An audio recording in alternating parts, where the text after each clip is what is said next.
1, Desktop Audio 2. So, Test.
So, huh? Okay. Okay. It seems you can hear us now. Can you hear us now? Hello? Yeah, Hello? don't go with Profis kann jeder. Yeah, nice. Okay, Tunda! Peace! Alright, guys, so. Awesome. Okay, guys, so welcome to our Head live stream. Very first. Yes, it's the very first of its kind. And yeah, we're very happy to do this. It's God. So like this. I don't know. It feels like we're doing this for the first time. So we're doing this for the first time. Actually, we do. So yeah, as you can see, the studio is in right here in Cologne, or near Cologne. We're not in Cologne. Right here near Cologne. Yeah. And right in our home base, and we've took a lot of time and effort into doing this, so we are very happy to finally show you what we have done here, and of course all the cool stuff that's coming. We have, I think every game that we are going to show has at least one of the developers with it, and so whatever game we are showing you today, it's not just like a trailer or something, but we will actually showcase a bit of the game and what you can play and what you can expect of the game. So all the games we're showing, we're playing live here with developers on the stream as well. So feel free to ask questions, whatever you like, into the stream, and we will forward them to the devs and answer them, of course. So exactly. So yeah, we have like 7 titles prepared, and in just a few minutes we'll be showing off with the first one. You guys may not know yet, but you will, because we had a very cool launch today for one of the games that we will showcase first, which is also a headliner. And then we have 3 titles overall. So we have 3 announcements, 3 new games to announce, and 3 updates for games that are already announced and coming up. So yeah, I think we have a lot to do. A lot of stuff for the upcoming. Yeah, let's say 3 or 4 I think it's also a very broad range of games, so it's not just like one kind of genre, but we have a point-and-click adventure, like the stuff we always do and we love to do. Then we have a few action-focused games. We have something that is we have 2 runner games. So I'm really looking forward to these as well. And one shooter? Wait, what? What? No. You didn't tell me. Oh, okay. Anyways, I would suggest if our first developer is ready. Just so you guys know, because sometimes I may look into the back, but there's actually someone there. It's not just me and Tim. It's actually Shan who's with us here, and he's taking care of all the background stuff so that we can focus on communicating with you, which will hopefully work out. He's the one that is doing all the work. We're just sitting here and playing games like it. Hey, it's what you always do when you work in video games, right? You have to. Yeah. No, it's a really pleasure. So thanks, Sean, for doing all the work. And also, we want to thank our sponsors here, because without them, we wouldn't be able to have all this cool equipment and stuff here. So, okay. That's good to know. Well, that's yeah. We might figure that out later. That's just because you are screaming so loud. Tim is very quiet. Yeah, Maybe I'm like shy. after a few hours of streaming, I might calm down a bit and I'll be very, very, very much relaxed and can be like this. So it's my But- first time on a stream, so I'm shy. Mine is not. It is. Oh yeah, for you. I know. I But for said me, it's so. not. So, anyways, I mean, you might might have seen it coming, but we are Germans, so please excuse, please excuse our accents. And for those that are German, es tut uns echt leid, dass wir das hier auf Englisch machen. Aber we decided to do this stream on English because all of our devs, or most of them, are English speaking, or at least So in a language that There's just one dev that is able that we can talk to in German yeah. without problems. So And so we are doing this not and of just course- for the German audience, of course. Yeah. So we're doing this for the whole gaming world out there. So that's why we choose to do the streams Exactly. in German. So, well, let's see what the future brings. But yeah, Yeah.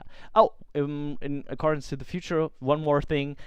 This will be the first of its kind, but if all goes well, this thing will happen on a, let's say, quarterly basis. And we will also try and make this happen more often. Not just this kind of format, but more streams from Headup, so you can get a little bit more in touch with us and what we're doing, because it's for me, it was always a pleasure doing this for myself, but and also for Sean and some of the other members here. We're really looking forward to doing this with you as well. So let's go to the first game, shall Sure. we? Are we good to go? We're ready.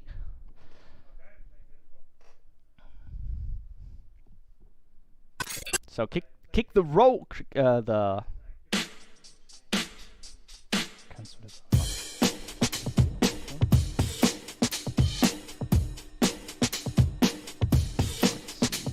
I have to use this. I keep it going like, I keep it moving like.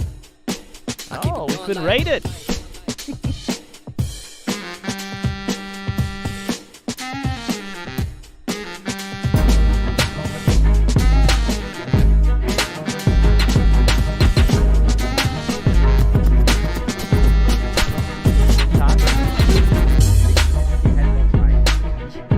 Bringing it back in full effect to the next. Running with the best, never missing a step. From the east to the west, I stay fresh, I finesse, I progress with no stress. In the city, I get busy, they can't get me.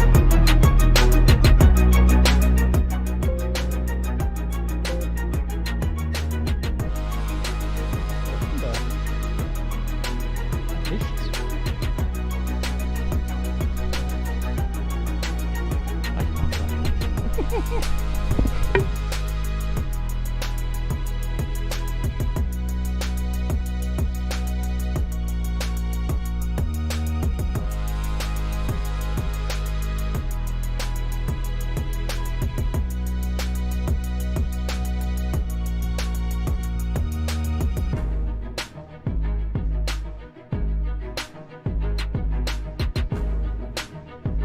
Was hängt denn da jetzt?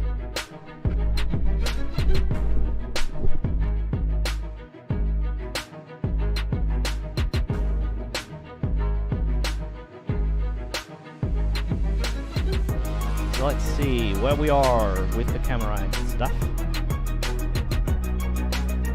I'll put that to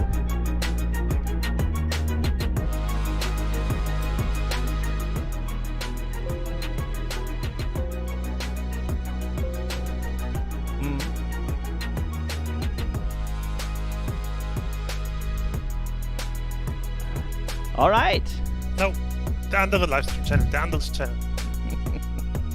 Neil, are you there? Yes, I am. I'm here.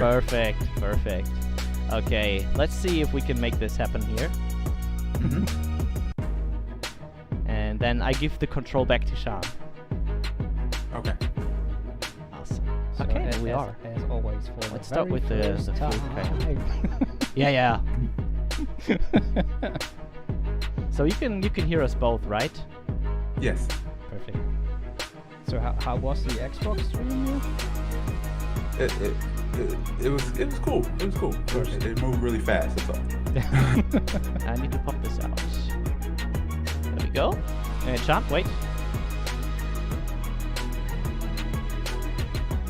We prepared this ahead, but as you can probably guess, it's not always working like this.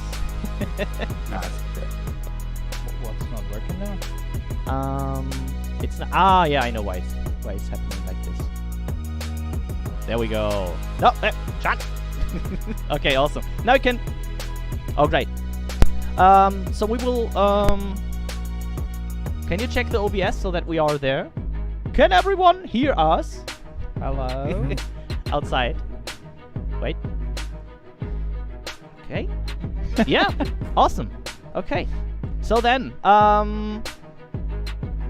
you just need to get Are we back to Neil live? into the Yeah. space as well. Übergang. We're back. Ah, okay, dann mach ich das. Alright, there's Neil, and now we can start. Yeah, There I am. There I am. Awesome, awesome. So, Hey, our Neil. first game, as you have seen, is the Never Yield. It is Never Yield. So, and we're here with Neil Jones, so aka Ariel 9. He's the developer of the game.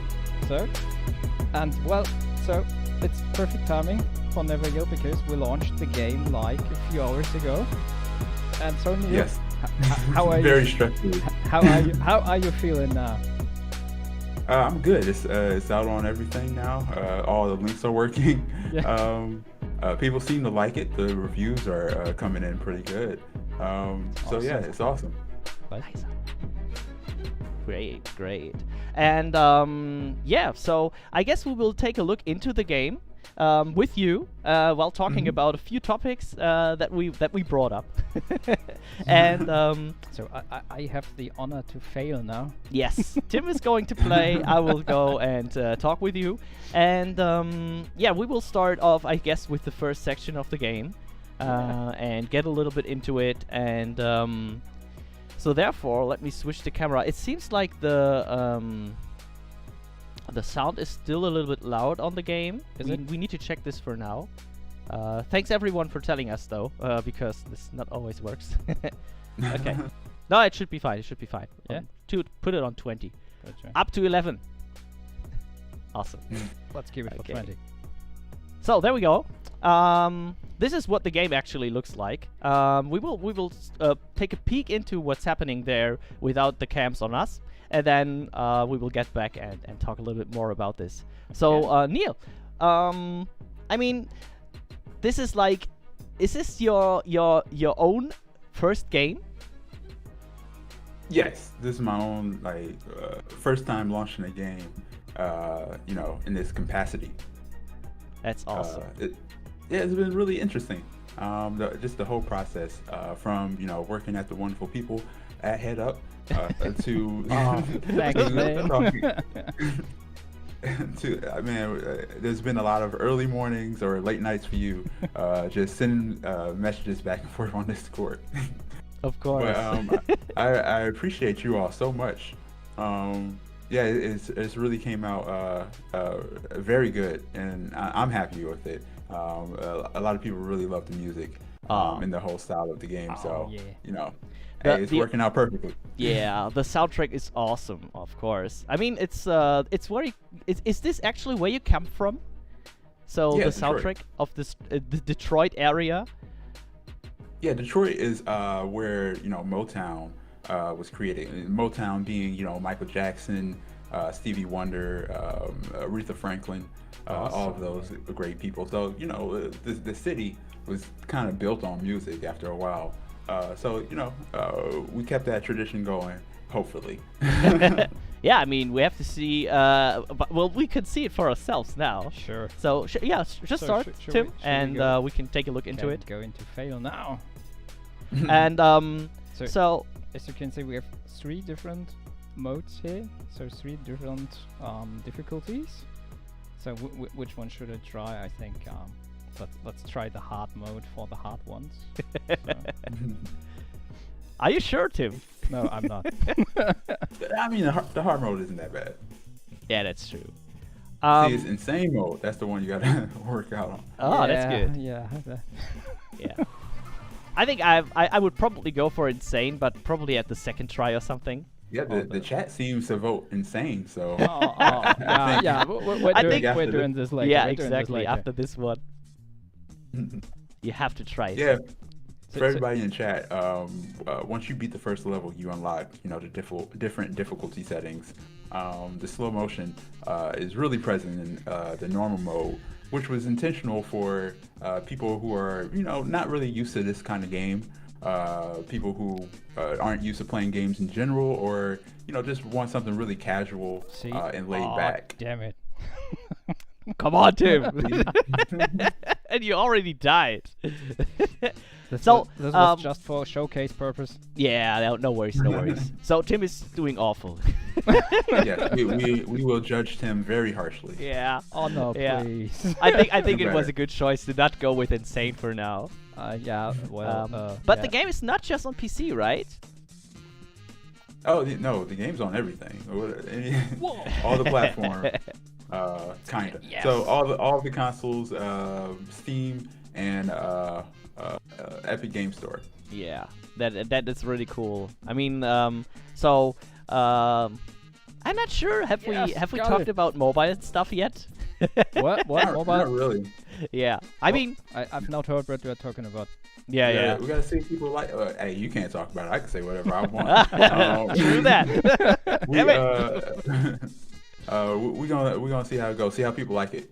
So do we have That's true. do we have a beep button somewhere if someone says something? Well, Yeah, to mute him. Oh, well, when no. I say it, it's already Oh. too late. It's not like we have a little bit of delay. So I wish you would mute me. I will hop on somebody's stream so quick. yeah, And cool. finish what I was saying. No worries. So, one thing I was curious about. I mean, Aerial Knights, Never Yield. I mean, Yeah. both names. I mean, they're not just there for show. There's some meaning in that, right? Yeah, the game industry is a terrible place. I couldn't really find a job or anything like that, and this was supposed to be my last game. So the game was named after that, as well as what the character's going through with constantly having to try and try again. Wow, that's a cool story though. I mean, I developed for myself, and now I'm at Headup. But That's how it goes. I'm quite happy myself here, and I'm still working on my stuff my own. But it's awesome to see how much stuff people can get together, even with just one person, And I really respect that, and I mean the outcome is really awesome, and the game got so much love. Yeah. And I think that is also really cool. So that's Thank you. yeah. That's something. I give full credit to the amount of work that I did for the game, to the idea of being petty and being bitter. I was so petty and bitter that I was like, what if this game was amazing and I could just say I told you so to everybody.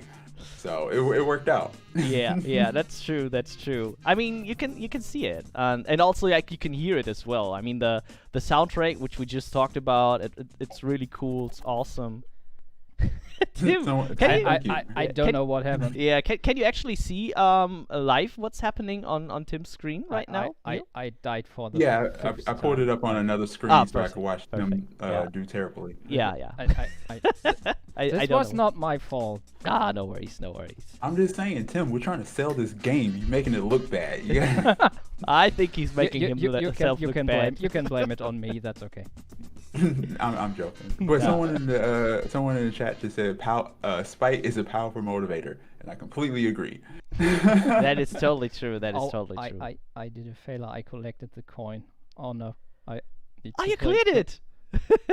But Very I good. die after 2 seconds in the bonus level. Yeah, but now you did it. Now you did it. That's great. You So can do it. We believe in you. Try. yeah, that's true. Yeah. Can you tell a little bit about how the style of this game is very unique? Yeah. So how does it come about? What did you think when doing this?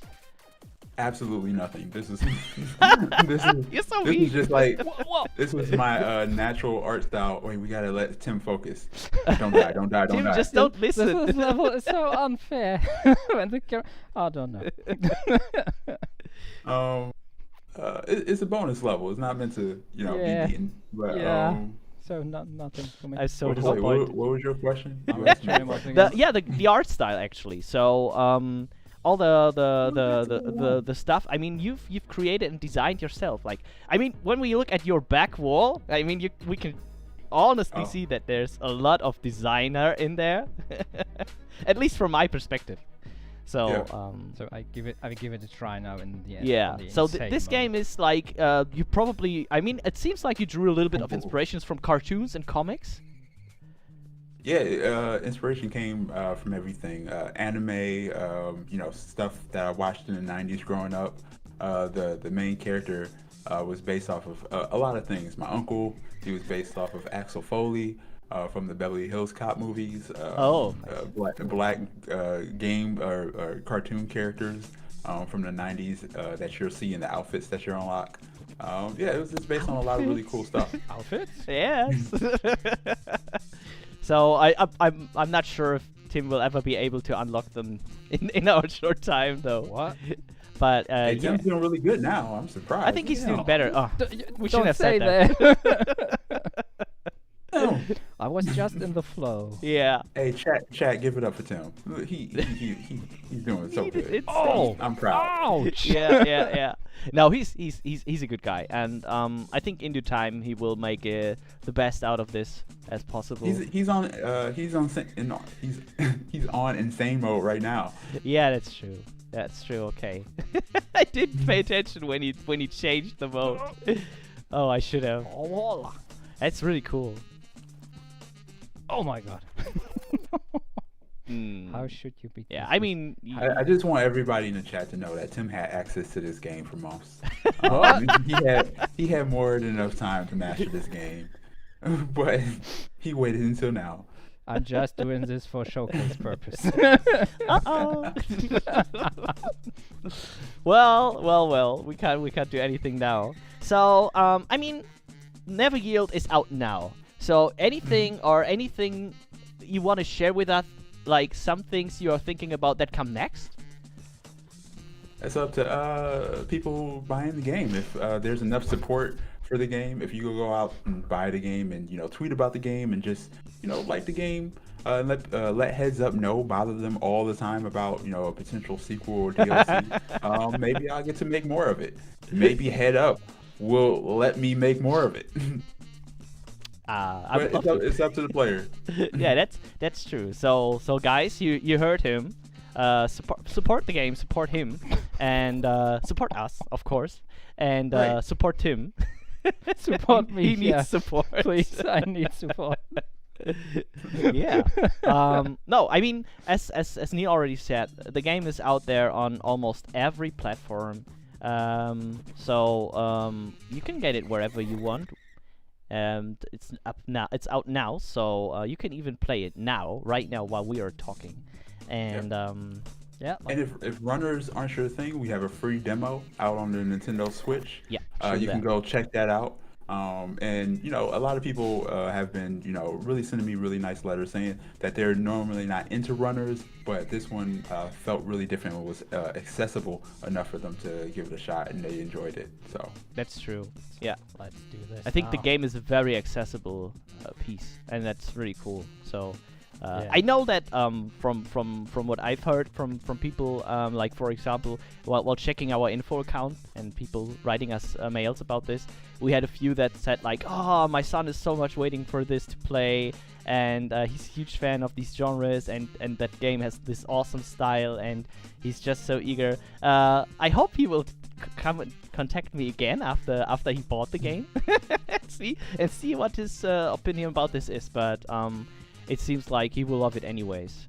And yeah. yeah, and if he doesn't, then we block him and never speak to him again.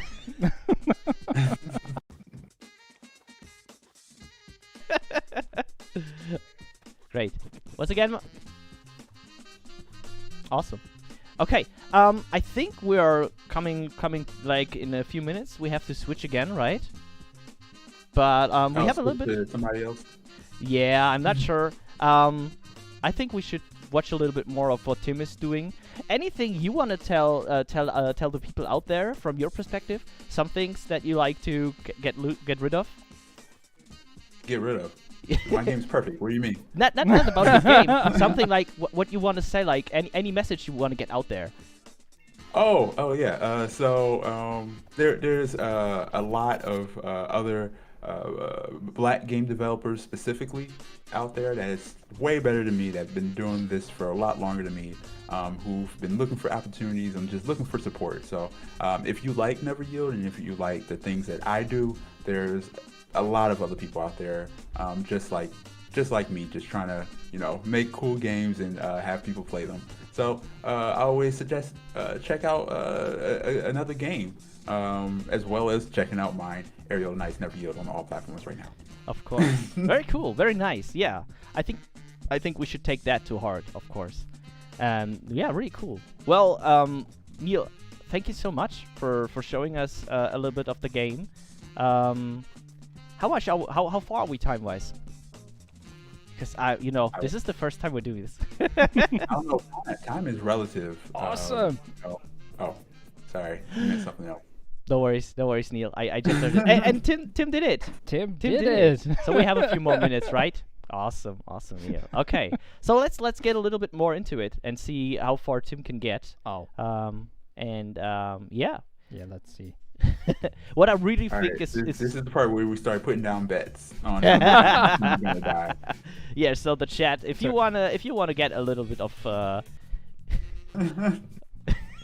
I'm not sure if betting is allowed. Bet of bits, yeah, that's something that we should do. I mean, also from your perspective, Neil, if there's anything you feel like after the show that we could do better, and not just a technical perspective, of course, because like we're doing this the first time. Oh, come on, Tim. Shall I play it for once? Nah. No, I will. I will have to play You guys it. are doing great. I really like the art format of the screens that you have. It matches my game very well. Oh, thank you. Maybe that was. I mean, the logo fonts and stuff. It was Tim's idea, so maybe he drew some inspiration from that. Hey, it's amazing. I like it. Yeah, that's Awesome. really cool. Thanks, Neil. Thanks. Yeah. Everybody in the chat, you guys are doing amazing. Thanks so much for all your really nice words. Great game, really cool. Oh yeah. Yeah, the music.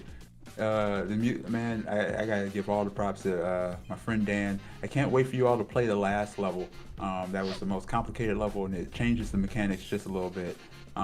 So I'm really interested to see what you all think about the last one. Oh. Tim is never going to make it to that level, but I believe that you all will.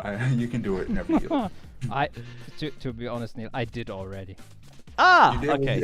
Oh. But probably in Okay. easy mode, right? Also, so normal. Oh. Insane. No, it's okay. He died again. What did you think of it? I really like it. So, I don't want to spoil, but yeah, it was Interesting. interesting, and yeah, you need to think a bit when I did nothing. Actually, what I've just seen, like the death counter, for example, it's tracking like every death you have throughout the whole game, or is it just through the chapter? I never really paid Through the attention. chapter. Ah, okay. So when you die in the chapter, it tracks that chapter, but at the end of the chapter, it tells you, your total count. What I also really like is that you sometimes, not sometimes, you always get a little bit of cues as to when to react for the platforming parts, like those.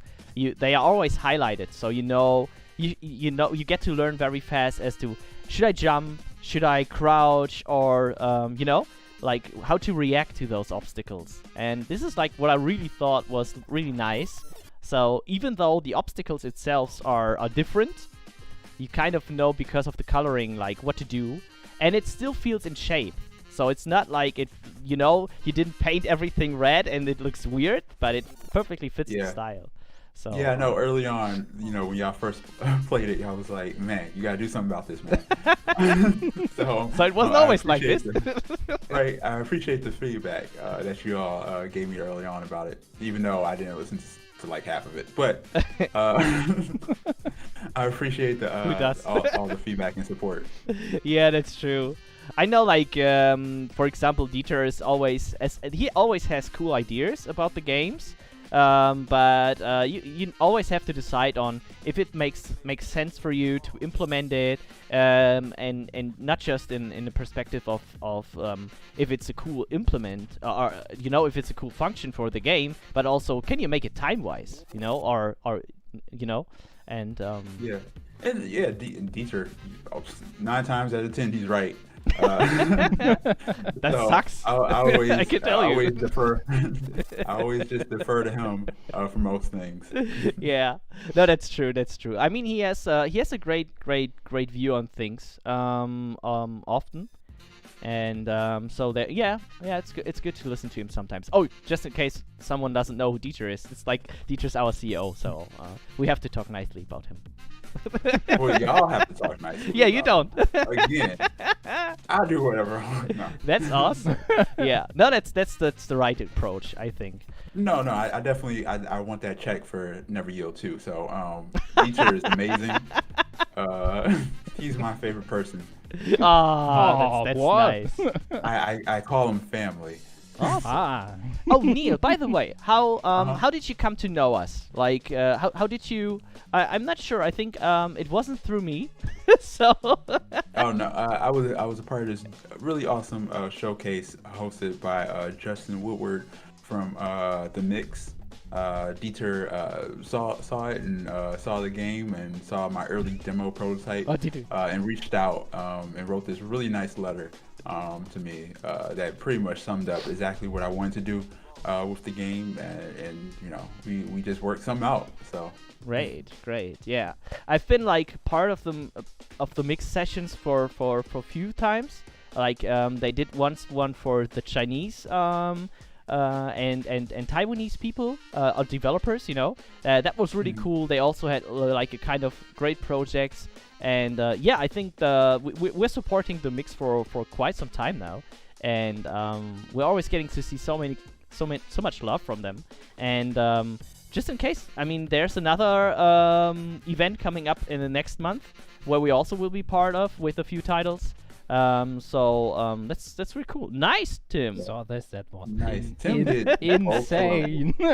Very good. Insane. Good job. 9 maps total. That's somebody lost. Whoever put a bet down lost some money. Because I would have betted that he would have never made it. Yeah. You unlocked a new outfit too. Good job. Yeah, I'm proud of you. Oh, Let's can we take a try it look on out? I the want to see it. I outfits. want to see it.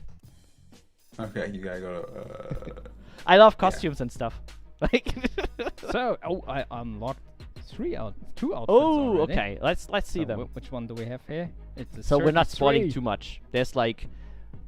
Oh Quite. no, Twitter already spoiled half of it. So it's Crazy. And a jumpsuit.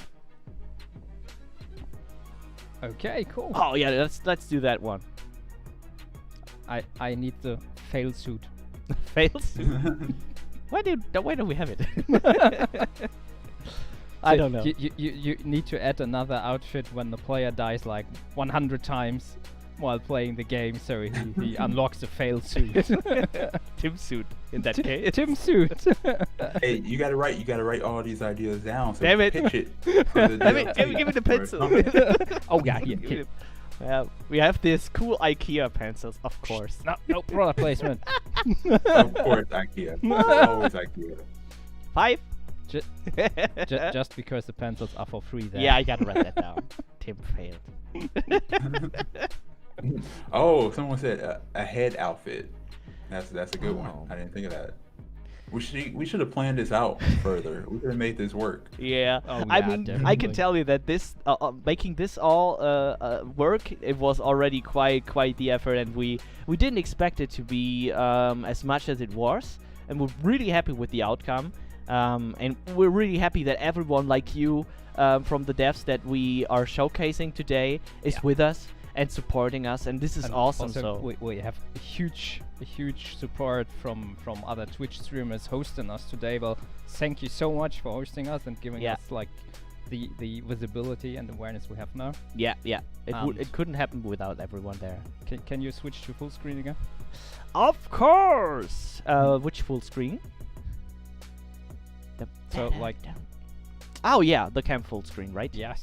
So I can. Let's I can let's show you guys. guys a little bit. Come on, Phil. Tim, you wanted to say something, right? No. I thought you wanted to say.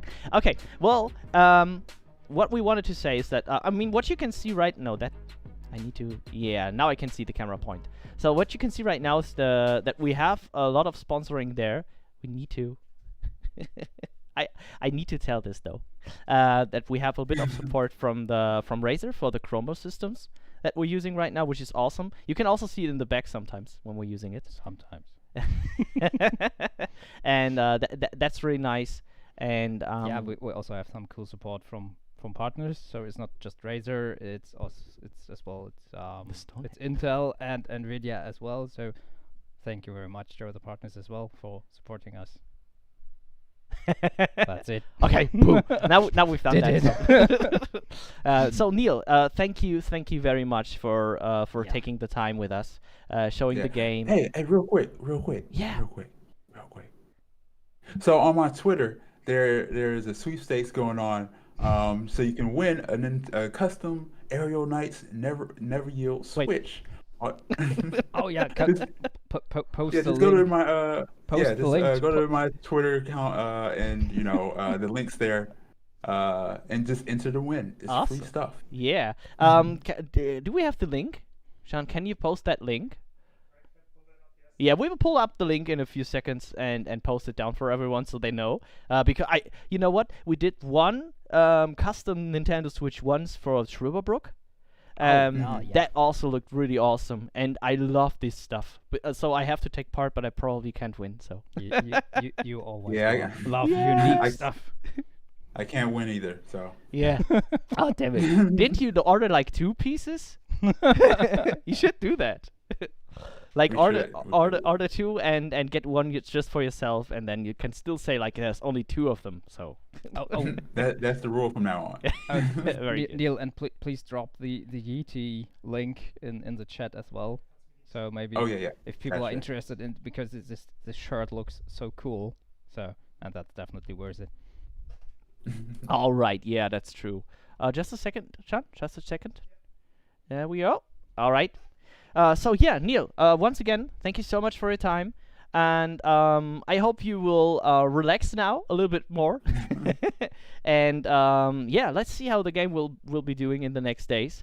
And I would hope for a cool sequel. I mean, I really love the style. We need a second custom Oh, Switch yeah, to sell. So a lot more space for me to fail. That's yeah, good. yeah, that's true.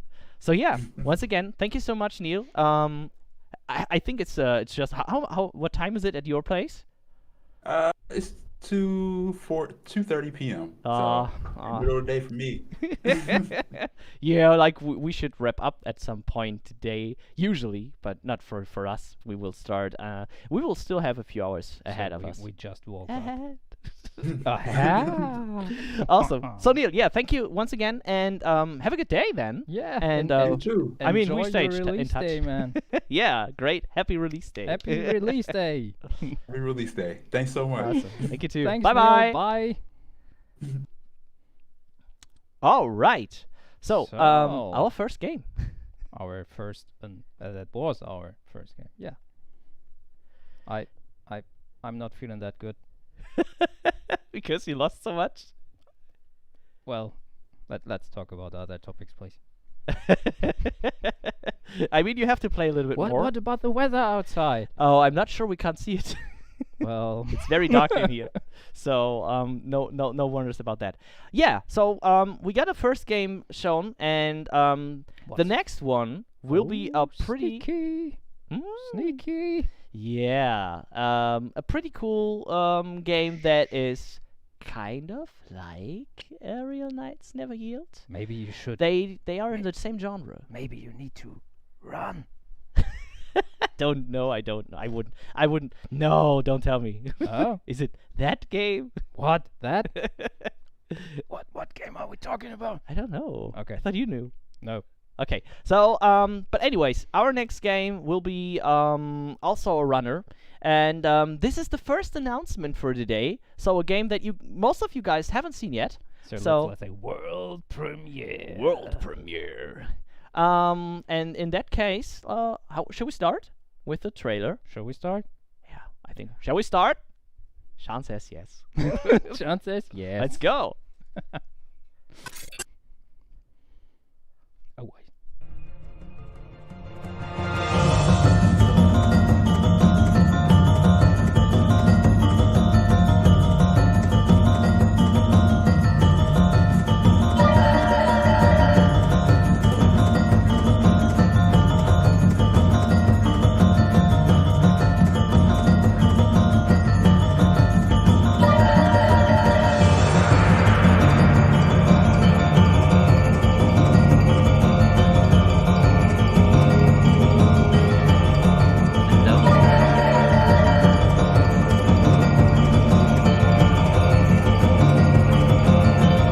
Trailer's still running.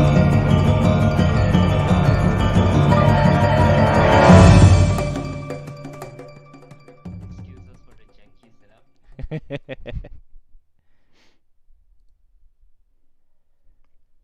Awesome.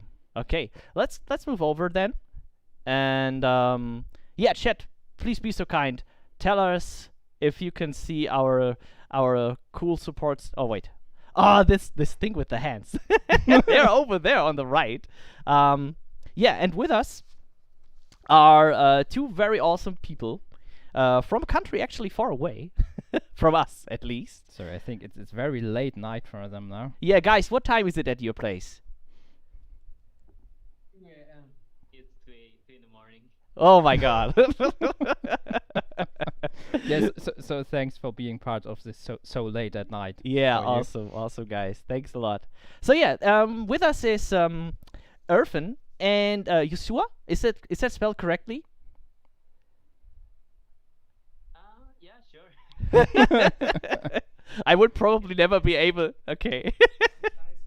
Yeah. Okay. Let's. Joshua, tomato, tomatoes. Okay. As you wish. So guys, I will make you a little bit louder for the stream, but that's up to us. Yeah. So you guys are the developers or part of the developers of Escape from Naraka, right? Yep, correct. And yeah, that's what we're going to play right now. Tim, are you ready to? Fail? Yeah, of course. What else? I never fail. Um, Okay.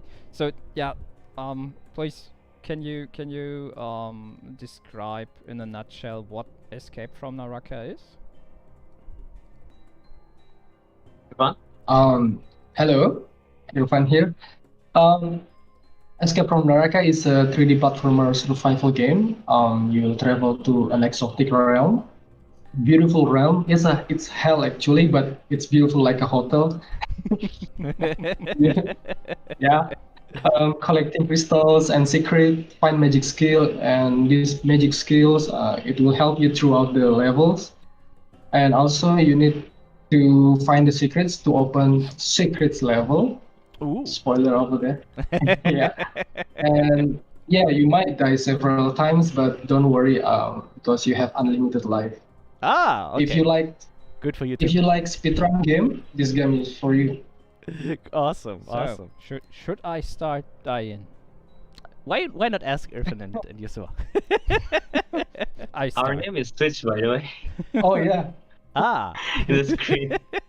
Wait, let me make that correct. So guys, yeah, I Or mean we just didn't do a switch. hat. I already said it again.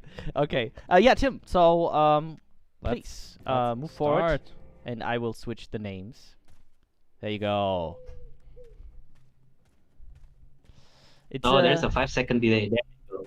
yeah. It's oh wait, I can we may be able to stream the one directly to you so that you can take a look as well without the delay. Oh, cool.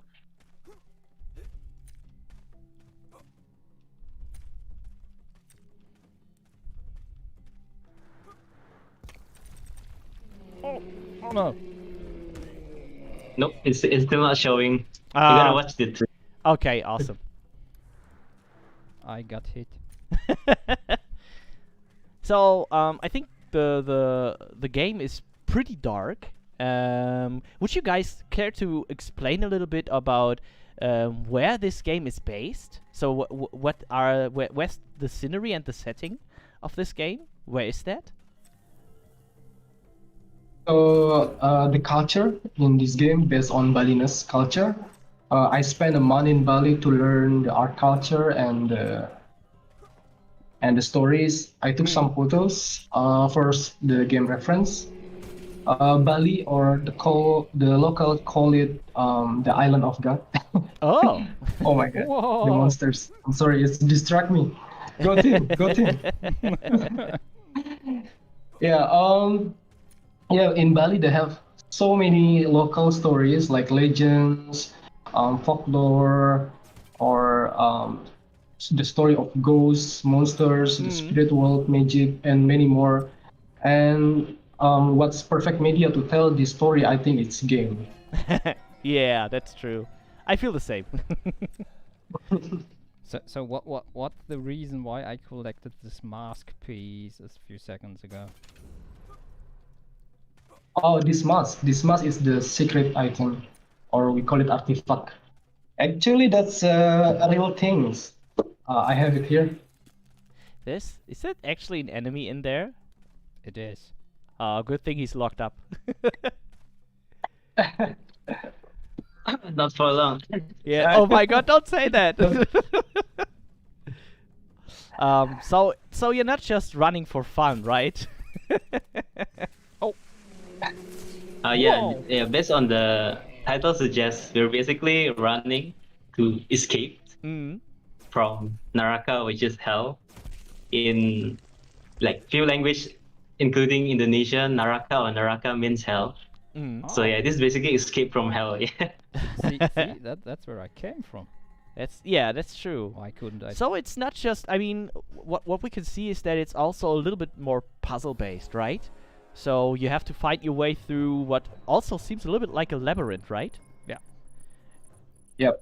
So it's not just straight ahead and avoid obstacles, but you have to be careful where to run, where you're running to actually. That's a thing that I totally laugh about the second level.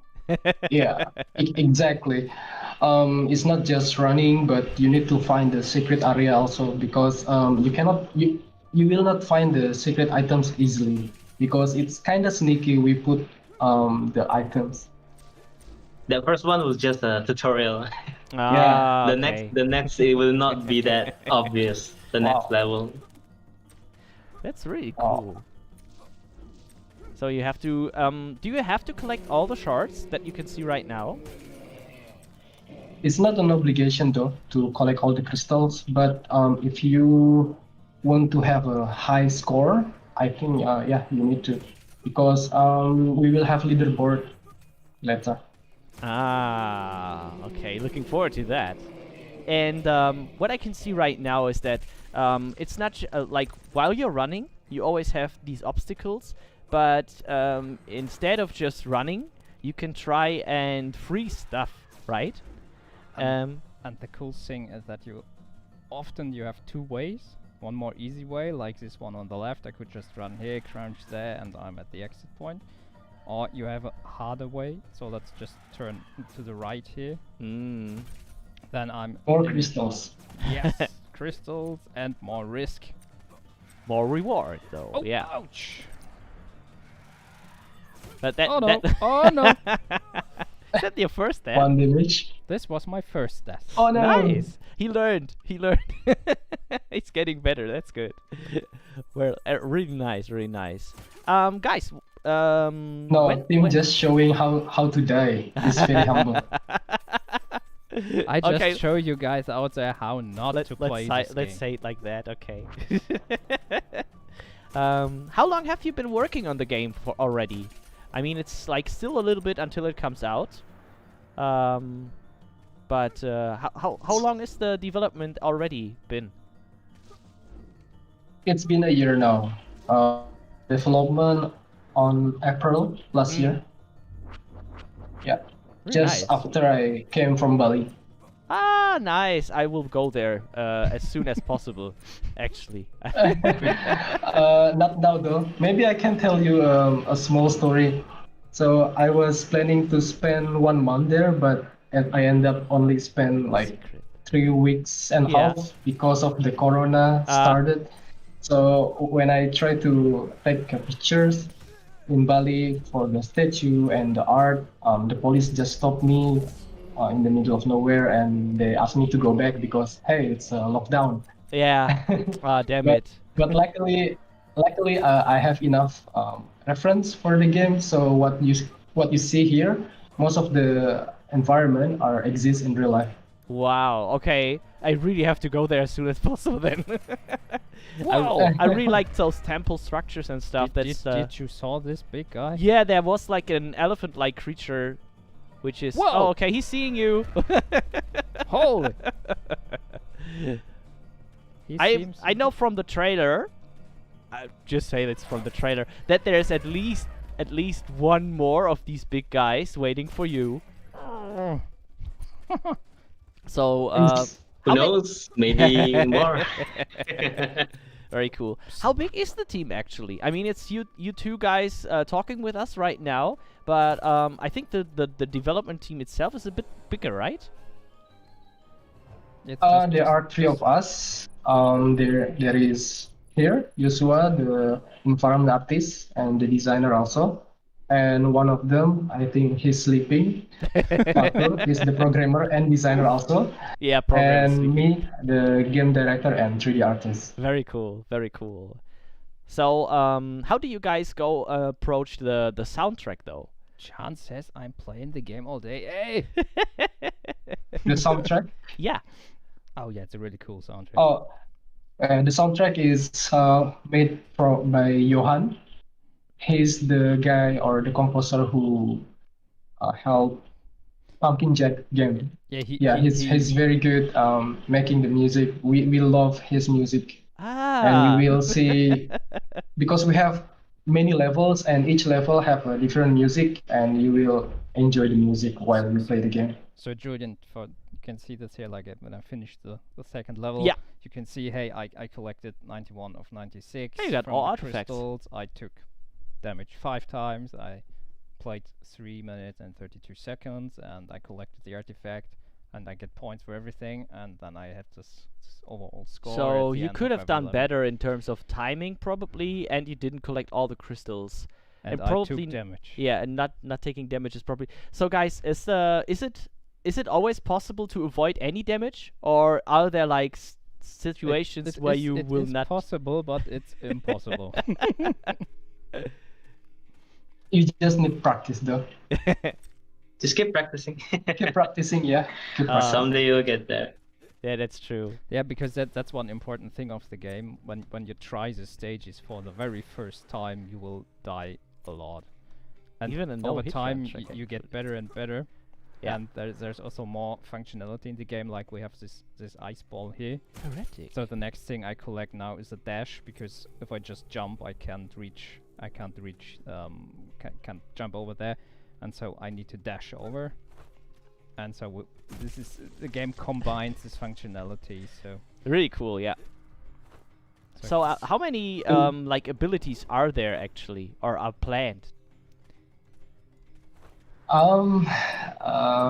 Let's say 3. Hmm. Yeah, ice balls, dash, and slow motion. Ah, yeah. So as you can see here, I need to dash, and I need to freeze this platform, because otherwise, if I just jump on it, It will break. That's really nice technique Exactly. there. Yeah, ice ball, for example, is not only to slow down the enemy, but also to freeze the platform. And the other skill also, like slow motion, is not just slow motion. There is something else you can do with it. Ah. You don't want to give up too much. No, that's true. Don't do let it. the player find out. Yeah. It's really To be nice. honest, though, as a developer, I die many times also in this level before. So this one is really hard. Yeah, it Oh, looks also man. really hard, and it has a lot of action going on right now. I wouldn't wonder if I die several times here. Come on, come on. You can do it. Yeah, Tim, you can do it. Well, Oh my god. Oh, I never was able to reach these 3 crystals over there. Okay, but it's getting very intense here. I'm not trying. I won't try. Whoa, Tim! What is happening? oh! You skipped the crystals. Did I? No, please, Yeah, don't one do it. crystal. No, Tim! Do it, do it, do it, do it. Ah! Where did I? There's no crystal. That's so close. I don't think you can go back. Yeah. No, I won't go back. Well, there's more, so it's So fine. and also, wait a sec. Also, I think according to the crystals, it also gives you a little bit of a feel as to how far you have progressed in the game, in the level already. Like this one has you collecting 185 if you get all of them. But And the cool thing is that you can see here once again, the first times I played this level, I always ran furthest through this direction, and I never found the mask in this level. And then I said, hey, what did I do wrong? And so you really need to keep your eyes open, because otherwise Secrets. you would never see this entrance here. ooh, and now you spoiled it. No, I don't spoil anything. Oh no! I took a bath. Oh yeah, H blocks asks if there are different difficulties, for example. So I don't think so, guys. Oh. Right? We won't have. Different difficulties. Yeah. Exactly. So it's Uh, hard yeah, enough sorry. already. Go ahead. Yeah.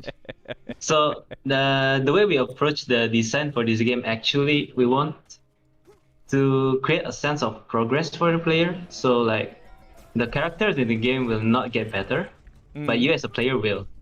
So it will. There's a reason we also put the leaderboard there, so you can really compare like the first run through that you do compared to like maybe the 10th or the 15th time you run through. Maybe something like 20 minutes versus just 2 minutes. Yeah, that's true.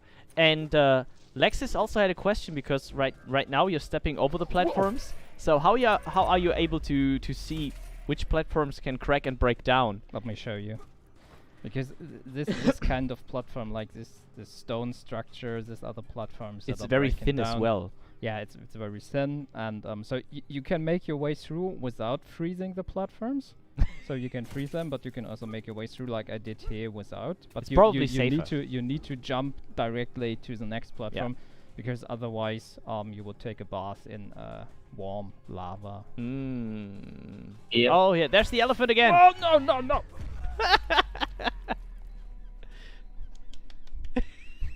I mean, you came Remember really the far. dash. Yeah, Yeah, dash. I did, but I dashed into the elephant. Aha.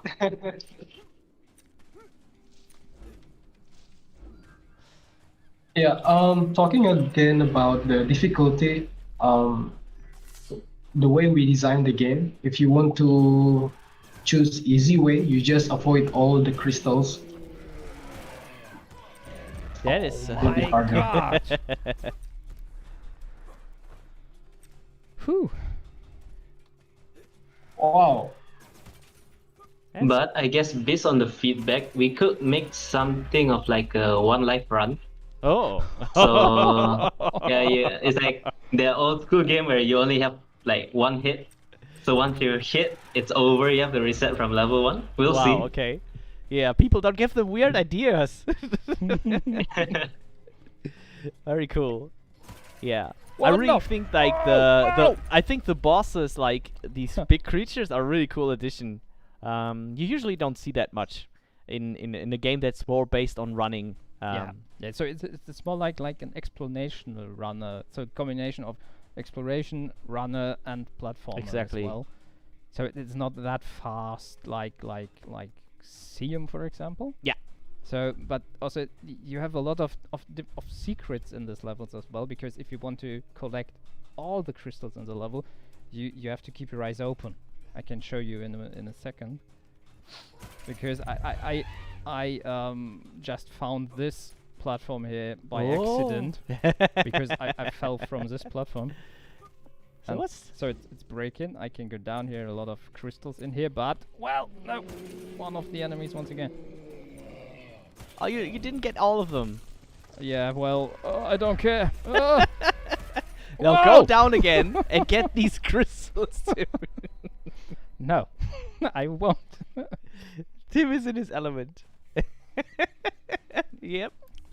Well, more or less. Like no. the elephant is striking him Oh, out of it oh already. my god. Oh, well, Uh-oh. made it. Oh, nice. I made it. Very good, very good. That's pro right there. That's pro right there.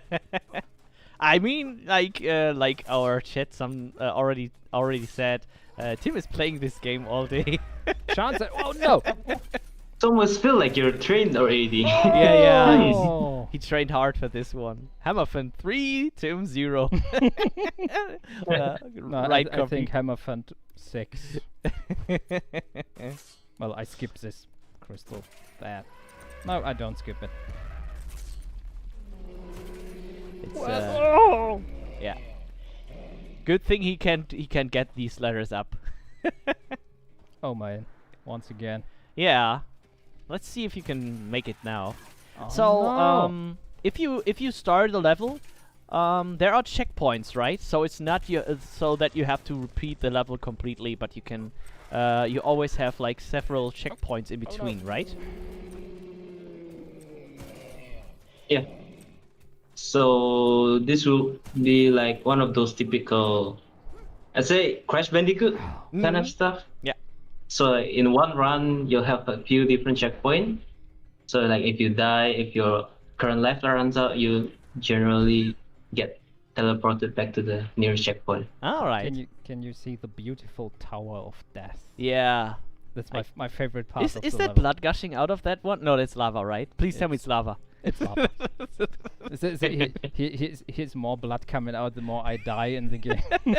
Maybe like it's There's a it's chili sauce. Ah, okay. Whew, it's just chili sauce. I'm Set the pass. right. Very hot one. Oh, that's what we should tell the USK. Yeah, it's just chili sauce.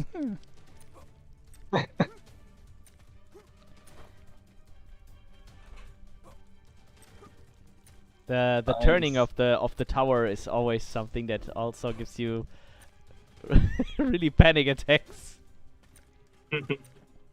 Oh, he got it! He Nice got job!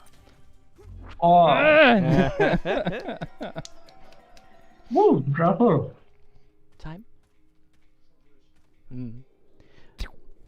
So I'm done in a second. Yeah. So- So we wrap this this level up now. Whoa. Tim is almost finished because we have to get back get up Ouch. to the So next I- next level, next game. I almost died. Yeah, you almost. I think you died. Well, Anyways, guys, thanks a lot for showing us the game and taking the time today again. And so for you guys out there interested in the game, we're going to launch in Q3 2021 on Steam. Yes. So PC first. And, Yes. So depending on success of the game, we're also going to take a look on consoles and stuff. And so what we're also doing with Escape from Naraka is we're implementing Razer Chroma to the game, or it's already implemented to communicate a bit more with players on the peripherals and to give them a cool look. And yeah, true that. Yeah, no, it's fine. Wow, good job. I missed 21 crystals. That's Yeah, but still, I think that was really good. So, guys, once again, thank you so much for staying up this late. Thank you for having us. so. Have a good night's sleep now, Yeah, and take care, guys. take care. Oh wait, this is better. Take care. Have a Bye. good event. Thank you. Bye. Bye, guys. Bye. So, Switch my over. this is through, we are getting back to the big page. Tim will wrap up still start the next game, and I think the next one is probably something that you guys already know, or a lot of you already know. It's also a very important game for us because it definitely is. because it's the first game that we actually developed ourselves in-house, and it's not the last. Let me tell you that. It is not? No, it's not. It's not, because we're really happy with how it turned out already. Sean, can you see the OBS Studio screen, or shall I give it to you? Okay, awesome. Yeah. Yep. Warte, Sean. So I will hand this over to Sean again, so he can take care of it. And wait, just a second. Oh no, I don't need to go into the live stream, because for this game we will have someone from the team. Because it's us who've been working on it. Mostly it's actually two people from our development team, Philip and Nico. They have been working on the project since day one, and they made so much stuff already happening in this game. We are now at 0.63 version of this, but for everyone who's who doesn't know what we're talking about right now, let's get into the trailer first and show you what we're talking about. Yeah, let's go.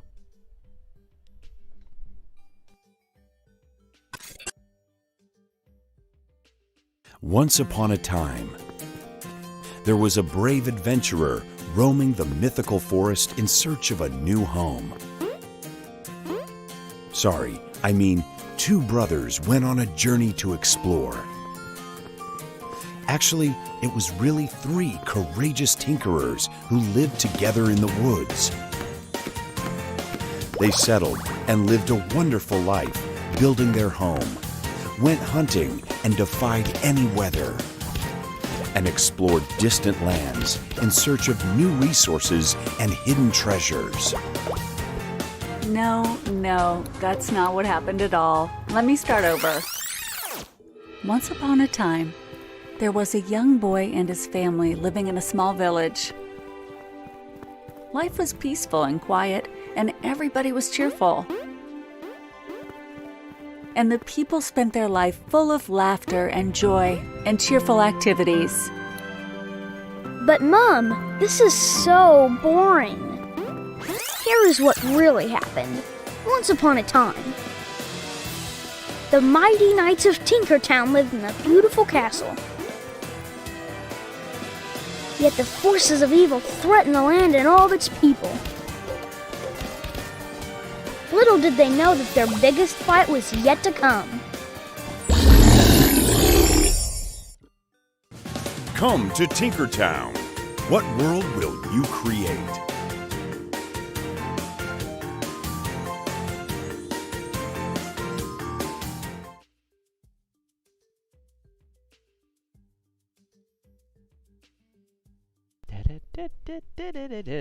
So, yeah, I can already hear the sound of the game in the background. And, yeah, the game is called Tinkertown for a reason. The development actually started, like, oh my god, in 2019. At the end of 2019. Yeah, I think so, yeah. And I think in November or something? No! last November was the launch date, and the game itself started, I think, a bit. No, it was November. Okay, I'm correct. Thanks, Classology. Classology is Phil, by the way. Spoilers. And I think there's quite a few people on the chat from the team, actually. And yeah, as I've said, Philip and Nico have been on the game for quite some time. And now Nico will move on to a new game very soon, but he will leave his leave the game in care for Manuel, which is on board with us since this month. Yep. And of course, they are not alone because they have a bit of help from Kelix and Tina, and of course from us. So we are trying to do everything we can to make this game the best we can. So I think they had a lot of help from you as well. Yes, a bit. So yeah, I did a bit of the stuff as well. Maybe you can see some assets that I've made. The dungeon layout was done by me, and this is also a bit of a reason why we're doing this now. Because as you probably seen, this game is out on PC right now, Yeah. and you can only play it on Steam because it's in our early access. Still, it's been out since November last year, and it's now at version 0.63, as I've mentioned, because we already implemented a lot of stuff. I mean, you can start it already, Tim. Go into multiplayer. Oh, wait a sec, let's switch to is it? English? Yeah, übernehmen. Let's see if that works already. Okay. Awesome. Then, Oh. what you do in Tinkertown is you... First game design is from May 2019. Yeah, that Diddle knows that because he's the one who made the concept of the game and the design document. And he has been the one that took a lot of effort into making this actually happen. And so, thanks a lot. Thanks a lot, Diddle.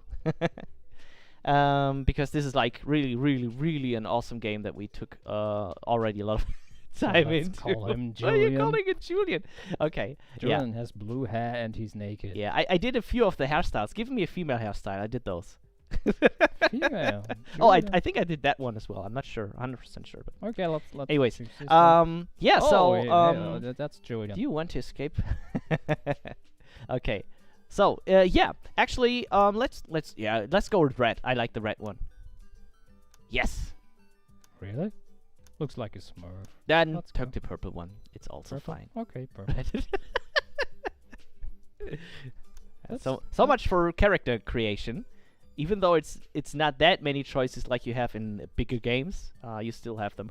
Just pick them again. Click on it. Create new world. So as you can see, you can store a lot of like 4 worlds actually at the moment. Give it a name. Like, how would you call this? Okay, why not? Just tell it. Ah, Pig is the one. I can see why you're saying that, Pink Pression. Smurfs. Missing long hair.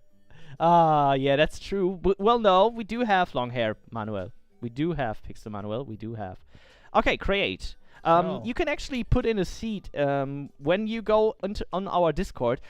Exclamation mark Tinkertown, and we should be able to pop up the Discord link for Tinkertown.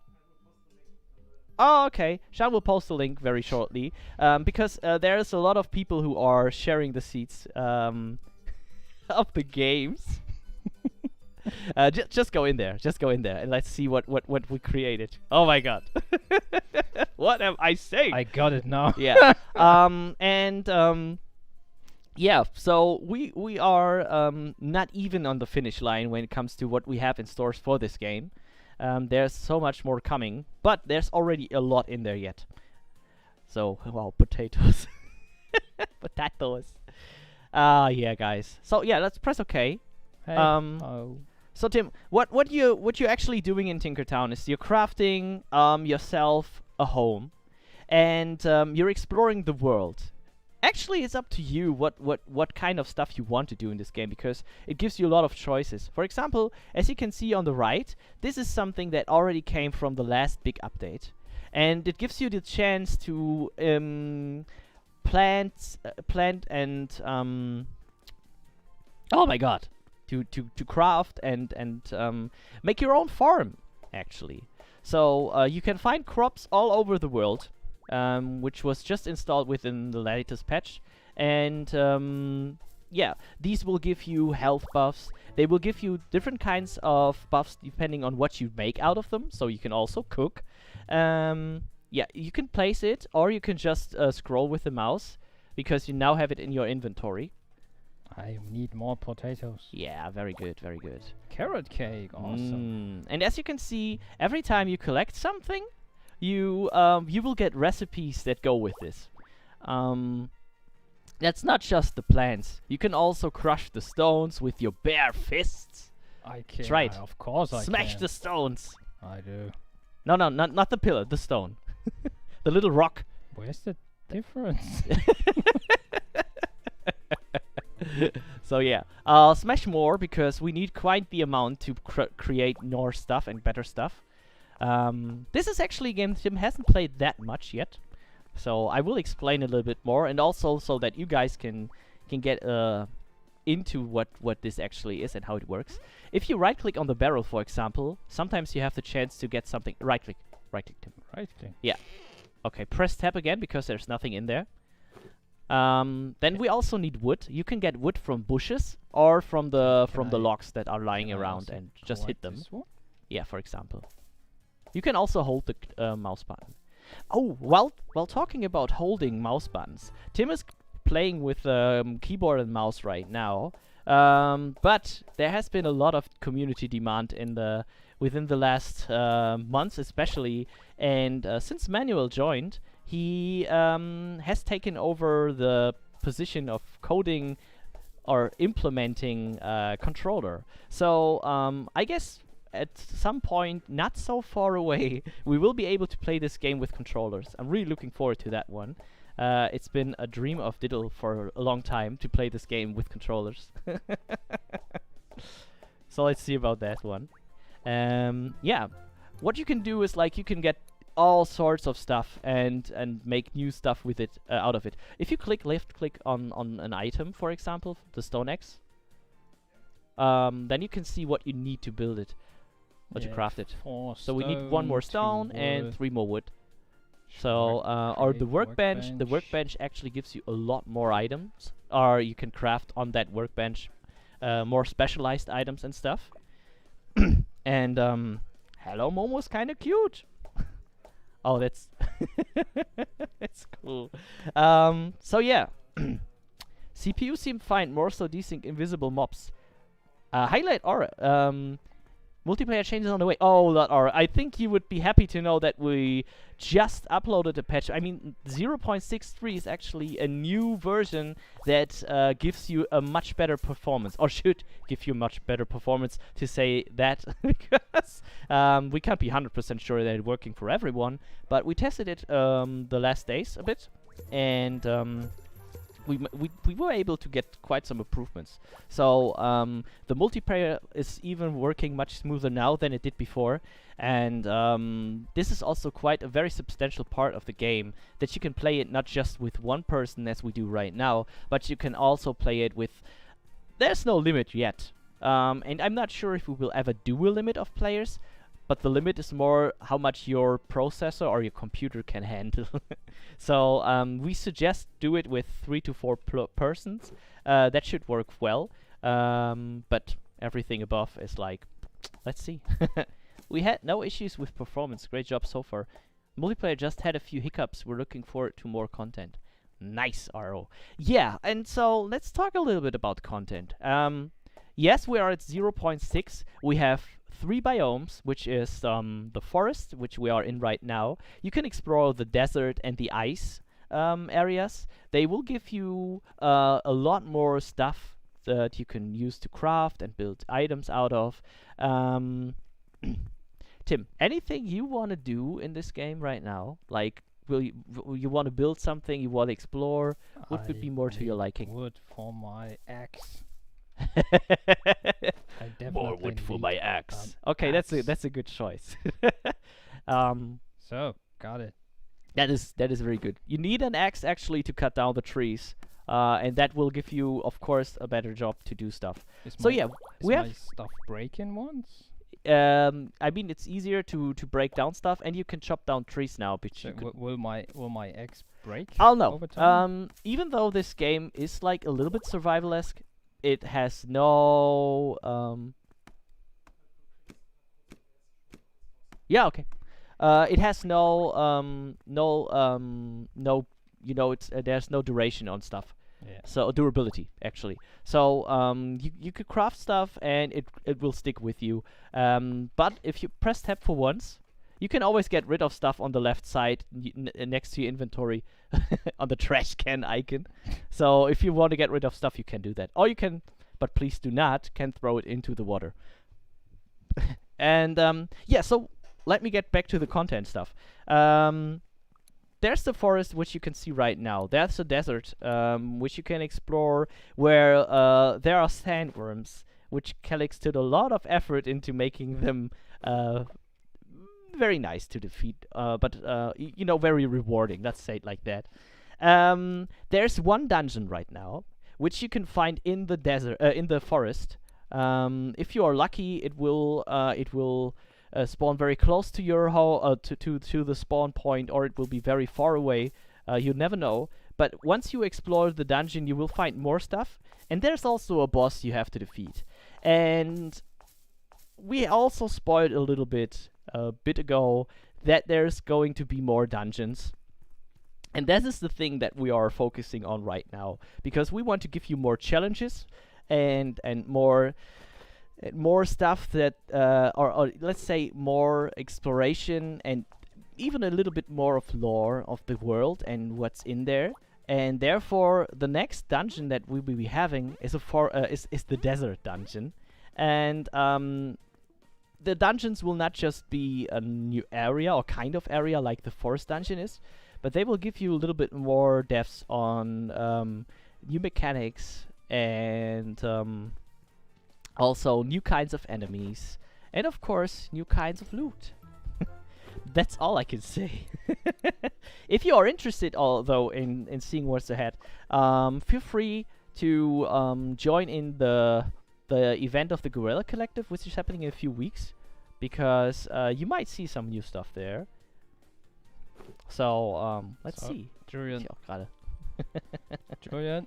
Yep. I need a sword. A sword? Definitely. There are goblins around, I need a sword. Okay, so press tab once. Do we have enough to build the workbench? Yeah, build the workbench. And we need a furnace too. So, furnace, wait. Yeah. So, I built a furnace already. Oh, right. When you right click on that icon, on that item, you will get the abilities back there. And yeah. just go a little bit more upwards, and you can see that there's the wooden sword. Wooden sword? Right underneath the wooden floor. Yeah, we have to start somewhere. So we need 5 more. And of course, equipment is very important in this game, especially if you go further into areas and also the dungeons. So getting better materials to get better equipment, and defeating enemies, which will result in also better equipment, will also give you a lot of new choices in how to wear stuff and so on. Yeah, Tim now has to collect a lot of stuff, and right now, there's no real balance, so if you play with more players, you might be able to defeat enemies easier. So if you have any issues in getting stuff down, ask someone to join in. Because every world you create can also be played single player or multiplayer at every time. You just have to, go back to the menu and start the game, the world as a multiplayer game. Yeah, can see I'm the perfect hero now. Oh yeah, Scourgeon, there is a magic rope already, and there will be magic too. I mean, you probably have spotted some monsters that are already using magic. I think the roadmap already stated that there will be magic. Oh my god. I will die. I just can't tell you yet when that is. But we're experimenting a lot behind the doors of with this magic, and what kind of stuff will come first and how to make it happen, so keep an eye on the Discord actually, because we're like posting a lot of stuff there. You can eat the berries in spot 8 on your inventory, and then you can get a little bit of your health back. Yeah, a little bit. Yeah, it's not much, but still. And also you can try and just like swipe attack him once or twice and go backwards. Yeah, enemies right now, they are much simpler than they will be in the future as well. 5 minutes left? Haben wir schon drüber? Ah, okay. That was German. Yeah, no worries. We will stick with English. So yeah, I mean there are more berry bushes, Tim, if you want to replenish your mana. It's actually better for you to not just eat the stuff directly, but later on you will be able to create potions and stuff, so that you can make better use of the ingredients you get. And of course, when you plant crops, you have to wait a day or two, because there is time in this game. And after some time, you will be able to get the the rewards for planting the seeds and leaving them there for a few days. And yeah, harvesting is very important if you want some really cool stuff. I need leather. How do I get leather? Oh, leather is very hard to find actually. So it's much easier to get it in the dungeon, or you will wait for nighttime and you have to fight bats. Or you may be lucky and there's a camp of goblins somewhere, where you can like just get rid of the goblins. I just failed to kill one goblin. Ah, damn it. I will definitely search for a camp. I feel a bit ignorant. I already had 2 games from ahead and didn't know it. Gaming kitchen! Shame on you! Well, yeah. Any questions I may have to answer? Demnächst mehr Karten geben. Stefan, Karten in terms of biomes and stuff like that? Or is it the cards from Stream Heroes? I'm not sure.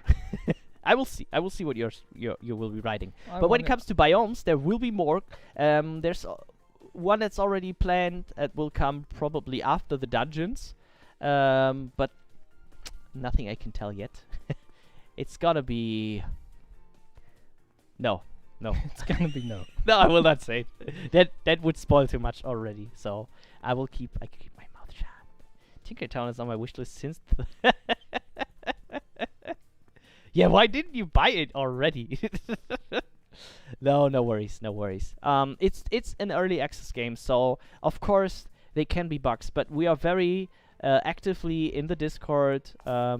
So if there's ever anything that bugs you, and of course we are working this game together with you, so a lot of stuff that you can see in this game has been not just done by us, but also like ideas and inspirations came from the community.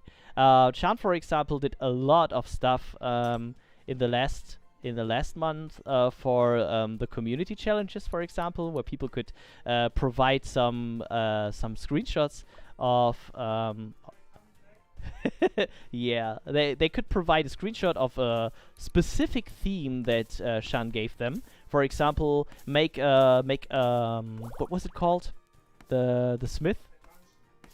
Yeah. For example, make a shop, and you only had like a 10 by 10 chunk, 10 by 10 to create it. And I can spoil you already because Shan just said so. Then it's coming again. So you will be able to participate in these challenges, and there will be cool rewards if you get the first or the second prize. Shall I say that already? Yeah. Soll ich das sagen? So if you for example take part in the next challenge that's coming, you'll probably get a shirt, and maybe even more. So guys, Tim, thanks a lot for strolling in that forest. There are still you got the sword though. There are still trees in the forest. Yeah, I can't skip now. There's a lot. And there will be a lot of trees. Actually, guys, if any one of you already played the game since start, or at least for quite some time, did any one of you notice that the trees are actually moving since the last 2 patches? Because moving like I was like, did no one ever see that? Because it wasn't even intentionally at the point. Do you mean walking? We just tinkered with the trees? game. No, they are not walking. Oh god, no, they are not walking yet. Not yet. Let's see about that later. So anyways, there's more coming up, so we have to wrap this game up for now. And Tim, thank you for taking the time and playing this instead of me. It was a pleasure. And it's actually tree cutting simulator. Yeah. How many trees can you cut, Tim? Yes. All. How many can you cut? Yes. Or all, yeah. So, guys, thank you so much. I did not fish. Oh man. Yeah, fishing is also a very, very cool part that we just implemented within the next last patches. So what came up? Everything was the last update. So with the last I update, think it so was a huge one, right? just finish this with that one. So the last update brought farming, so you can get crops of certain kinds. Each biome has a specific set of crops you can get. It gives you the ability to fish at all the spots, even lakes or rivers in the different biomes as well. Depending on the daytime, there will also be different kinds of fish, and then you can use all that stuff you just gathered to create to use them as recipes for really cool meals that give you cool abilities. I mean, And lastly, different fish, like awake fish and sleeping fish. no, not awake and sleeping fish, more like bubbles. Bubbles are oh my god, I forgot all the names. Like classic fish actually. But yeah, maybe the guys can tell me how they called. Yeah, I mean, I taken some time into catching all of them. I can. Oh, take I'm a not look sure I what can I say it. found here. Oh yeah, great time to wrap this We up. reached the goal. And lastly, with the new abilities, there comes debuffs and buffs, which is also an awesome thing because now people get more out of their weapons and equipment, and also they have to pay more attention for the enemies. Guys, we will go to the next game. And that one is also a new announcement. It is. It What? is. Another new. Oh, sneaky. I talked a lot, Tim. It's your time. Please, what? So I will, John. I will go into the stream so that we can hear everyone. And letzter Ablauf.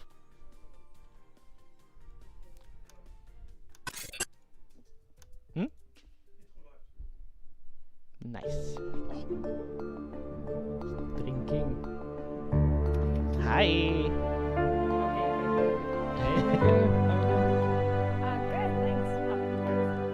Yeah, it says Julian, but it's Tim and Julian actually.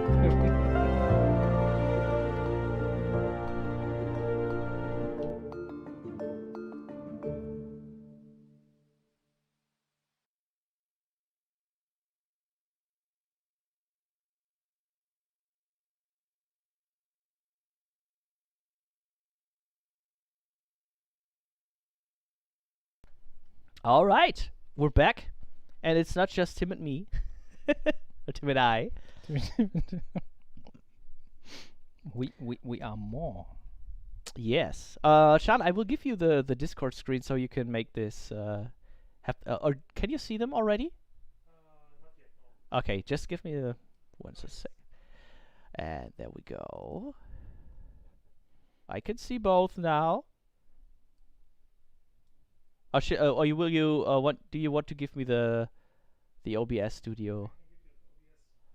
Yeah, I'm not allowed to close the Discord. Thank you. Yep, we're almost there. All right.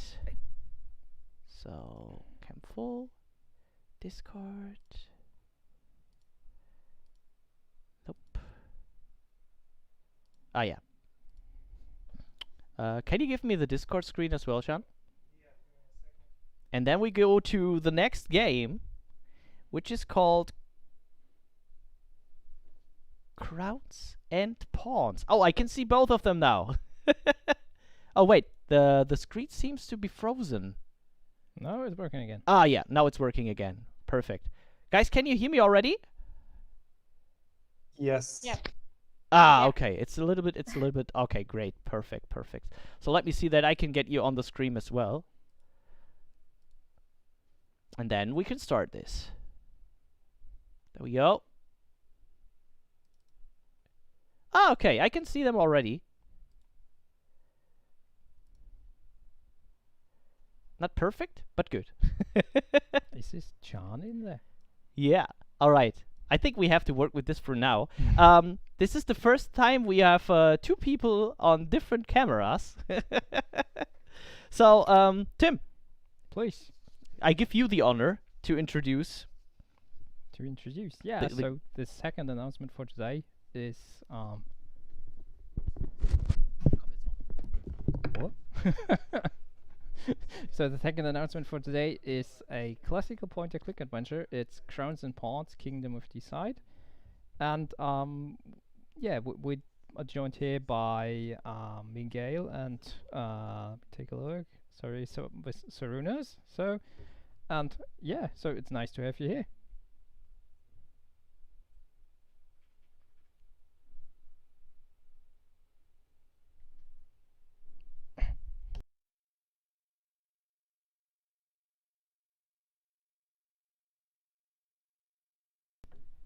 Stream's still working. Yeah, it seems like we lost connection to both of them. Can you hear them though? No. Hello. I mean, you could start already, Tim, and we hopefully have them back very soon. Sean, you can tell me if they are.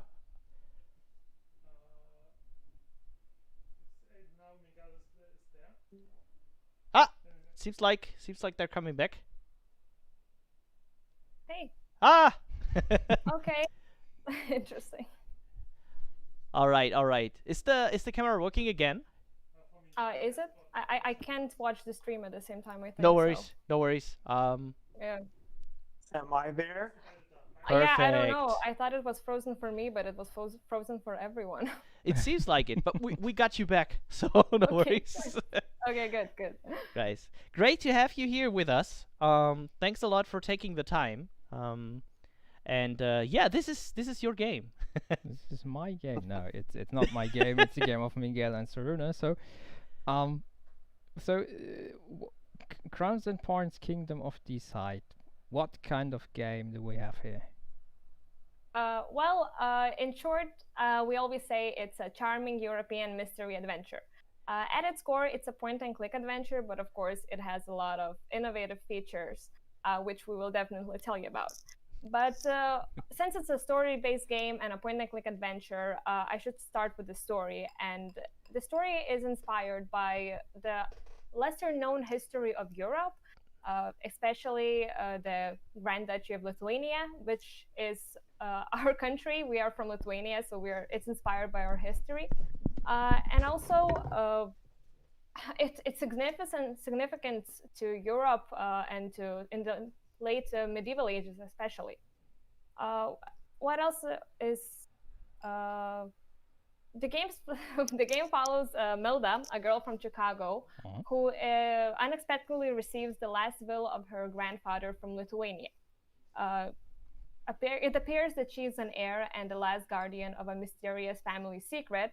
And of course, intrigued, she travels across the Atlantic Ocean to Europe, and suddenly she was involved into this adventure. Okay. And in the demo, you actually start as Milda arrives to her grandfather's house that it was left for her, and so she finds this mess, many obscure hints, and so she's trying to figure out what is happening, what she got herself into. Okay, so let's take a look into the game. Thank you very much.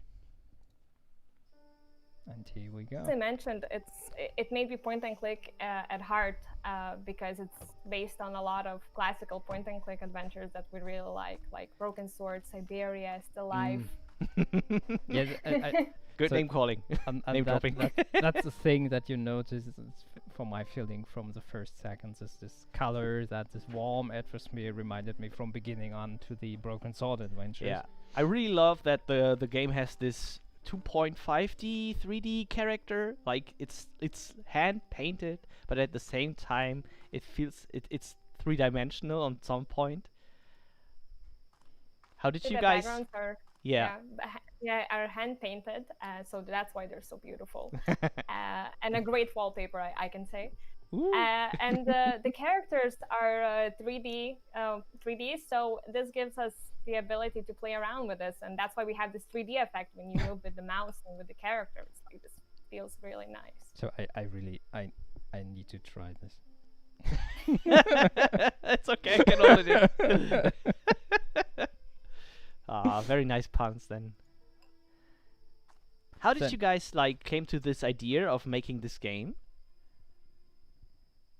Oh yeah, so that's I guess as all games and all developers always have some kind of an interesting story behind that. So with this one, as Mengaile mentioned, well, first of all, we are most of us are very big adventure fans and classical point-and-click adventure fans. So we definitely wanted to make something like that someday. And then we just thought, what could be interesting for players out there in the world? And we thought that maybe something historical, maybe something twisted around real facts and locations. And then we thought that some of well-known historical places around the world are really often used and sometimes overused, and sometimes people want to know about and see and find out about locations and stories that haven't been used so much. And I think that, for example, Broken Sword did that very well, because back in the 90s they introduced the Templars Order, which wasn't that well known back then, but it appeared really interesting, and there were very interesting facts and history stuff around them. So we thought that maybe we could introduce something that we know, and we thought that the Lithuanian history is pretty interesting, because sometime around the medieval times, in the Middle Ages, the Grand Duchy of Lithuania was one of the biggest countries in Europe, and now it's so small. So there were really interesting things going on in between. So there's definitely something that we can talk about, and we thought that it could make an interesting game, and maybe people would like to hear about that. Well, we did. And that's good. So yeah, that's how basically how the idea of the game was born. Well, one thing you could mention is that Sharunas also worked on a fan adventure, Broken Sword 2.5.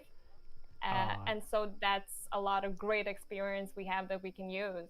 Good job. So as we said, that's the thing that you really notice on the game. Yeah, that's one of the things that obviously inspired us. So all of the Broken Sword series, obviously, but me working on that fan game back in the day, like 15 years ago, was a really nice experience, and yeah, we thought that it would be really good to do that now. Very cool. Since we're name dropping, we actually showed the game and the story a few years back to Charles Cecil, the creator of Broken Sword series, and he said it's pretty good. So it must be pretty good, right? It does. Yeah. I mean, that's what we can see right now is just the demo. So there, I mean, I'm not even sure if we can play through it within the time we have. So yeah, and there's more to come. Or less should be a bit more or less. Yeah, well, of course the demo doesn't have why we sometimes like and dislike the demo. I mean, of course it represents the atmosphere pretty well, as you said, the Broken Sword atmosphere, and it has a lot of various puzzles, which is really great. But it doesn't have any characters, and for people that like to talk to characters and experience the story, that could be could be kind of weird. Like, why would you show a demo without characters? Because it's really great with puzzles, and we have a lot of characters all over the place. So if you just have to, you can watch all our videos and social media. I keep showing that there's a lot of characters. Don't worry about that. And a lot of really interesting ones. Since you travel around Europe, you might get to meet various characters from different nationalities, and like old, young, and you know, all the other characters that exist. Really I can cool. also mention that we wanted to have some contrast between the chapters. So the game starts in Chicago, as we mentioned. So it's a big city. There's a lot of people there. And then suddenly you go to this little house in Lithuania and there's no one there. It's really empty and really silent. So there's contrast between places and between atmospheres. And then, of course, you go to the city of Vilnius and you see more characters as well. But we just wanted to show that kind of a contrast that you could see in different locations. So that's why this location is so empty. That's really. I mean, it doesn't even look that empty. Definitely was just there. Yeah. So. And everyone who plays the demo keeps asking, "Where's the cat?" Because you can hear a cat in the background. Okay, so where is it? Cat. I don't know. Cat. It lives inside. Yeah, probably. Yeah. It's probably something we have to figure out after the demo. So Oh, yeah. something for the full game. Damn it. Yeah, there's a lot in store for the full game. This will probably be the sequel. Find the cat. A spin-off, a DLC, you know. Yeah, okay, that's Cat okay. DLC. Can you play the cat then? Oh yeah, we definitely need to play as a cat. That would be awesome. That sounds great.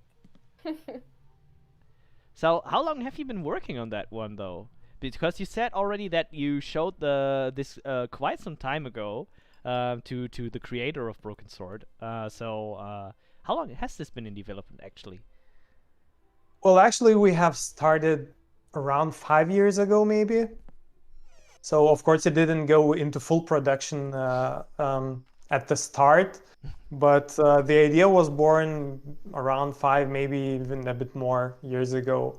So it's been brewing for a long time, and we've been improving a lot of stuff. So, for example, the 3D effect that you can see in the demo and that you mentioned before, it wasn't there at first.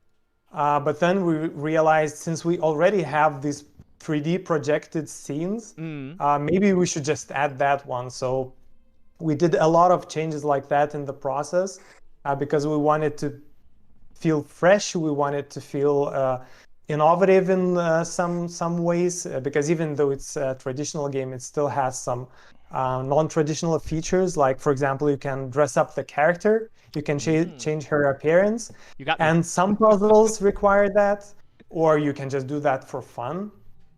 So we kept adding features like that because we thought that we have to do something different than all of the games from the 90s. It has to be fresh. It has to be interesting to the new audiences, as well as the players that have played a lot of games like that. So that's one of the reasons it's been in development for so long. But right now we're feeling very confident that it's going to be a high quality game, and we really hope the fans will like it. Yeah, I mean, you still have a bit of time to make it shine as much as possible. So I'm really looking forward to the final product as well. But yeah, we have to wait a little bit, right? Yeah, a little bit. Well, I mean, the last year wasn't, very good for work and development and just for life, True that, yeah. So that really, I mean, as we are really happy, it didn't affect us as much. I mean, we easily work from home. As you can see, we're using 2 cameras now, but it's not a problem. But it still had some impact. And I mean, the development had to slow down a little bit so we could keep up with the rest of the life. But we are making up for it, and we're definitely we believe we will bring a good quality project in the end. So that's what matters. It's true. There was one question, and I'm really not sure if it was already answered by Sean, but there was a question about the demo. Is it playable at the moment? No, it's not publicly available right now. So yeah, we keep it for events. Exactly. Basically, for the reason we mentioned, is that because it doesn't represent it fully. But we do have a goal that before we release the game, we will have a public demo that we could feel that it shows the players truly what the game is. Yes, I think that's important. Yeah, that's true. I mean, it really shines, and something that I've seen is that if you look at the screenshot of that game, you don't really feel the depth it has, which is really yeah, sometimes it was bugging me at some point because I thought like, wait, when I saw the first screenshot, is that 3D? And because it looked so it had so much depth, but at the same time, since it was hand painted, I thought like, wait, did they do it in 3D? So the 3D characters are fitting perfectly into this, Yeah, this yeah. 2D location. And so that was really cool and hooked me. So yeah, really good job on that one. That's good to hear. Yeah, definitely videos represent the game way better, and of course it's hard to represent the story in you know the screenshots. Oh, yeah. So and we really are working a lot on the story. We want to like represent historical facts correctly, so we do a lot of research. But we also About the historical facts. yeah, but Yeah, so too much time has been spent on the historical fact research, but it has to be done. Has to Yeah. be done. Very nice. yeah. But yeah, we also want it to be interesting, so we have a lot of writing to do to make it interesting and like put it all into a narrative, you know, that everyone like follows. It's sorry, it's actually a very interesting challenge to show the historical facts, but also not show walls of text about history. Yeah, I think that's Yeah. like a tough line you have to, you know, there's like, I shouldn't write too much, but at the same time, I want them to tell as much as possible. And of course, you always have to look for the right steps to approach this. And yeah, but still, I mean, how is there something specific you think you can share already that that is in that game about the history or the lore of the Lithuanian culture or background? That could be. I mean, we shared. We did share the fact that it was one of the biggest countries, and well, you will learn about a lot of, I would say, leaders of the country and how they're all those, you know, how they all connect together and all the, and you know, in medieval courts, it's always like who gets like someone behind their back, you know, all these like backstabbing a little bit, some conspiracy theories, you know, so we try to unravel some, but also keep something for you to unravel, so that could be interesting. I mean, it's always interesting to know to see who did what when about the leaders and all. So nice. It'll also be mentioned that there's some mystery involved, because as you might guess, many medieval artifacts or places from those times have some mythicism around them, which we will definitely show in the game. Yeah. I mean, probably it's important to say that it's not like flat history. You will get some, like, you know, like Trona said, mysticism and like magic, some might say. All right. I mean, this is also something that the games like we've already talked about, like Broken Sword had as well. So it's not just like it doesn't try to be historically accurate 100%, but it also has some really cool mythical aspects to it, as you've said. And I think that's also what the game makes up like. And yeah, I also like that that you guys chose to make the UI as less popping up as possible. And a lot in that. To make it actually, frankly, in the new version of demo that will be out sometime probably this year, you will see a new UI, which is even less intervening, because we wanted to make it even cleaner. Wow. So how? Well, I mean, you can always make it better. So we wanted to have less shadows, less stuff that's not necessary there, and we also wanted to decrease the number of clicks that you need to make. So we iterated over that a little bit, and now it's even better than that. Awesome. I mean, I can probably look the version internally. I have to be check the it first out. one to know, yeah. Very nice, very nice. Oh, So we did share I it on the did social media. You made fire, Tim. Very good. Yeah, and we do share all the news, like this new UI. You can see some of it on the social media actually as well. We're pretty active, even though it's pretty hard to show anything from a story game without spoiling too much. But but we do want to share and keep the interest, and so whatever players are interested in, we're happy to hear and provide them. So. But we do share mostly characters, so you can get to know them since you don't see them in the demo, and a lot of background, so you can see all the locations. And Cool. we hope everyone enjoys all of it. So. But you're not spoiling too much with it, right? No, actually, I think I think sometimes I might be spoiling even not enough because you know it's so hard to not share, and because since everything is so connected and there's so many like knots, and so it's really scary to share anything. But yeah, we share mostly visual stuff because I won't share like some wall of text again, because like we mentioned, that's for you to read and to understand and to all put together and solve by yourself in the game. Yeah, because that's where true. all the mystery is. Very nice. So we also want. No, please go ahead. Yeah, we also want the players to visit the new places, and if we share everything on social media, there will be no new locations in the game. So we have to be conservative and not show everything. That is true. I mean, it's really interesting. Is there like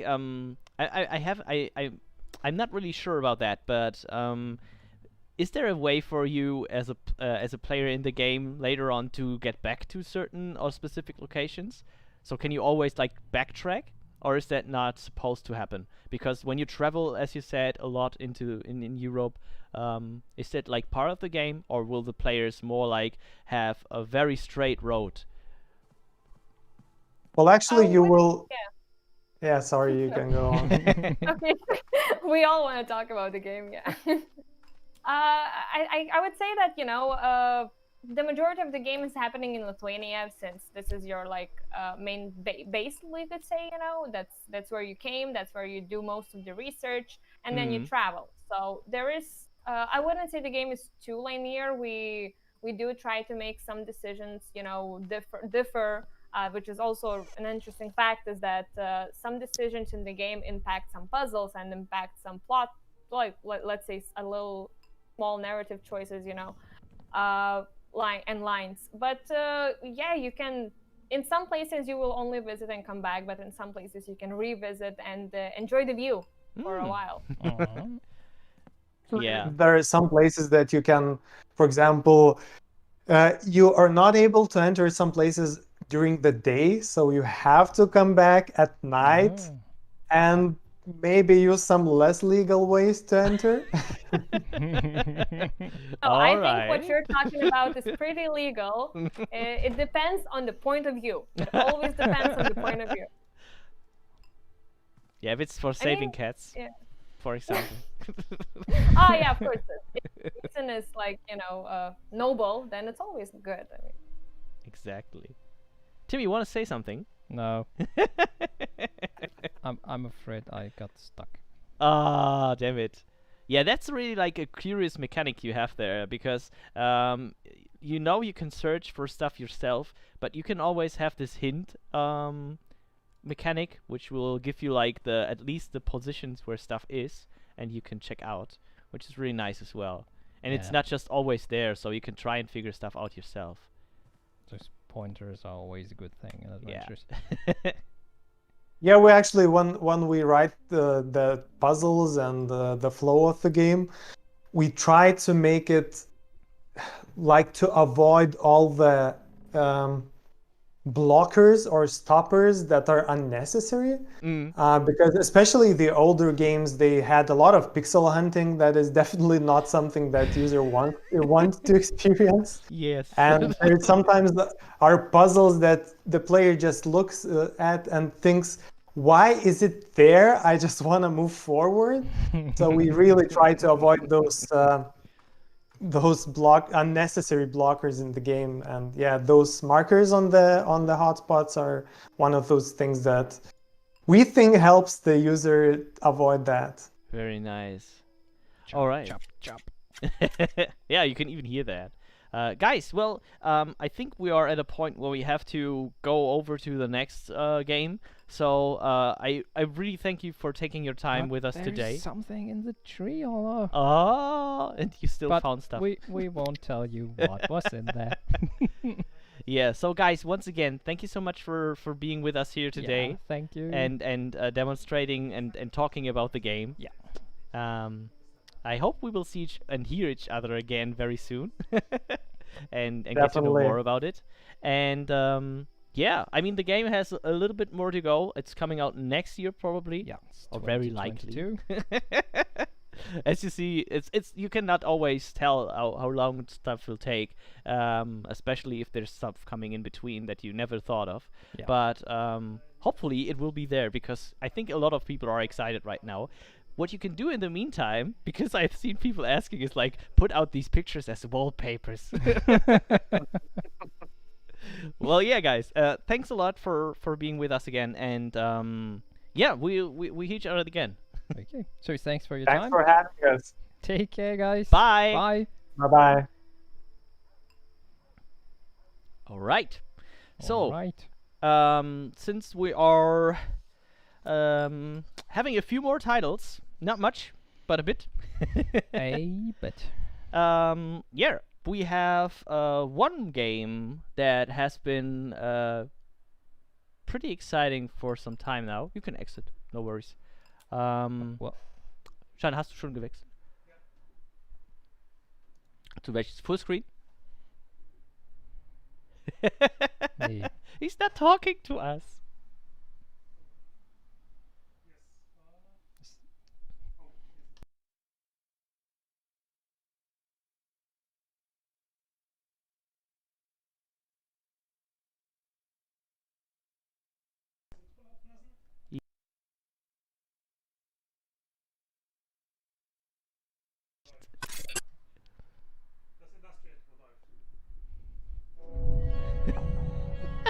Nora, Komm mal schnell rüber. I know you're on your way home.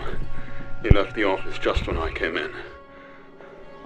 I don't know if you've heard it yet, but people are gathering at the border controls in Berlin. I have to do it, and I can't wait for you. I don't want to drag you into this. It's serious this time. I'm going in now.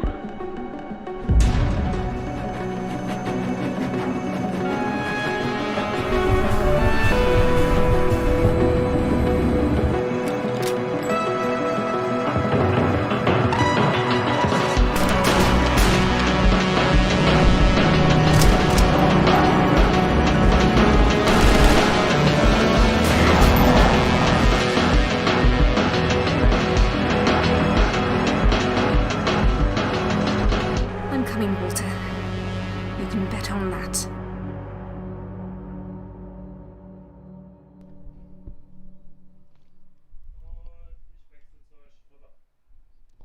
Woo! Okay, I'm probably sure you guys see, or a few of you have already seen the title Industria. It has been playable as a demo for a few occasions already, so people might even had the chance to play it already. But it is not the final version, and the guys are still working on it. And they can tell a little bit about this too, because one of them is with us. Can you hear us, David? Yes, I hear you and I see you. Oh shit! Here is it would be. Good enough. evening, everyone. Yeah, good evening. Hey Dave, how you doing? Hey, Tim. Yeah, Tim I'm doing and good. Very Tim good. and David are very familiar. Oh yeah, we're talking a lot. Oh yeah. Yeah. How happy he is about that. I am. If you believe it or not, I am. Yeah. And also, fun part: David is one of the few people we have with us today that is actually German. It's the only German dev we have Yeah. in here. Yeah. So That's actually what my partner Steve can say as well. The yeah. Yeah. Sounds pretty good actually. I told him a few more words over the last month.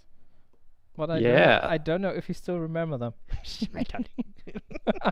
I just see Cruffy Road Schmetterling. Yeah. That's a very good German word for someone of another country or another language to speak. Oh yeah, definitely. Yeah, David, thanks very much for being with us today and talking a little bit Sure. about Industria. I'm not sure, is this the first time we're actually doing this? Doing In what? a stream format and stuff like that? Industria? Yeah. I think So we have never streamed Industria so far. Yeah, but right. The guys streamed the game a lot over the last Yeah, months. I know that. Yeah. Yeah, exactly. Yeah, we did some streams on GameStar actually, and we did some streams now YouTube channel for the fans, and yeah. But it's first time here, and first time, yeah, that's actually pretty exciting. So the feedback on the game was awesome over the last, let's say, I think 1 year and 1.5 year. I think we Yeah. early last year, and so we really got blown away by the feedback we received over the last months, and this is also a reason why we're working so hard, and why Steve and Dave and all the other guys that are part of the team working so hard to create the best experience possible. And if you played the demo, I think the last time we had the demo live was, what was it, like October 2020, I guess, something like that. Sometime, yeah. Yeah. And if you played the demo and see the version we are playing, Tim? Well, John said I need to scream. Okay, I will. While pulling the microphone further away. I get it in my mouth No, it's directly. fine. I can also like put that one a little bit further away so that Sean can turn everything a little bit louder. Maybe that works as well. So you will see a lot of progress we made, and also Dave can tell us about what we see and what progress we did with Industria over the last month, and what was optimized and so forth. So okay. Hell yes. Definitely, let's do it. So should we jump in there? Let's jump into it. Let's see how you do on this game. Hey. Keep it nice and calm, please. Start, Tim. Start. Press play. Okay, let's switch the scene. Perfect. So where are we starting this time, actually? So what we play is the story introduction first. So how everything starts over and how the main character starts into the world. But I think Dave is a better person to tell us more about the story and about what's happening. So I'm going to play and Dave's going to comment, and you can ask questions like usual. Perfect, sounds good. So Yeah, basically Industria is a mystery first-person shooter about a woman called Nora who is trying to find her partner and work colleague Walter. So the whole game is basically about where is Walter, and if there's some Germans in the channel, I think it's actually pretty international, right? This book, this child book. Where's Waldo, or is it? It's in German. Where's in Waldo? English, Yeah. So it's very close. Yeah. Oh, Exactly. Dave, the Yes. the save point did not work out. I'm starting in the flat. Nice. Perfect. Well, then we can basically just either you just play through the blocked out area, or you just change the scene and press G to ghost. Yeah. QA session today. No worries, guys. Yes. So as this is still everything, everything is still WIP, so work in progress, and so everything you see here is not final. But hey, guys, this is the first ever time we see the very beginning of Industria so far. Yes, exactly. Basically, the scene here is, like Tim said, very, very, very block out. I did this in an evening, so basically a lot of things gonna happen here. But yeah, let's do it anyway. So basically, you start in your apartment in East Berlin in 1989, and right now you're getting a call. You wake up on your sofa and you get a call by Walter, and he says he has to go, he has to leave, he has to do something. And this is the evening the wall falls, like the Berlin Wall, if you know that. It's crazy. There's still footage on the screen, right? Yes. It is, but maybe we shouldn't show it too long. Okay, let's skip this. Let's just go away. This was just a placeholder, but yeah. Actually, we already recorded some cool, with some actors actually here in Berlin. We actually did some real life footage, which was very, very fun. We're gonna play this in the TV in the final game. That's great. That's great. It was a lot of fun, yeah. And basically, yeah, you just right now you're leaving the apartment and you go over to the office complex where you work, and it's like some the secret research facility. The next thing we will see is the most beautiful police car ever made. Oh. Yes. Take a look. Take a look, guys. What? It came out of a war. What did you expect? So right now you see some real behind the scenes game development blockout really cool. maps. But this is also a cool opportunity, because what you guys out there now can see is like really progress that will be made while developing the game, because this is very, very blocked out very, very early, as you can see. Yeah. And so when you play the final game, you will see how much detailed and how much better the scenery will look like. But this is also an opportunity to see how the development is growing step by step. Yes, exactly. Because I don't think that this white gray box will stay here forever. No, it won't. This is like a control house blockout. Yeah. More of these tiny play cars. Awesome. Yeah. I love them. They're very leave them cute, like actually. that? I'll leave them like that just for you. Wait, I can climb on them? Yeah, I can. Awesome. Okay. Go down there. Stasi's gonna take you. Okay. So yeah, as you can see, the police is basically Stasi. For the Germans, Staatssicherheit, Stasi.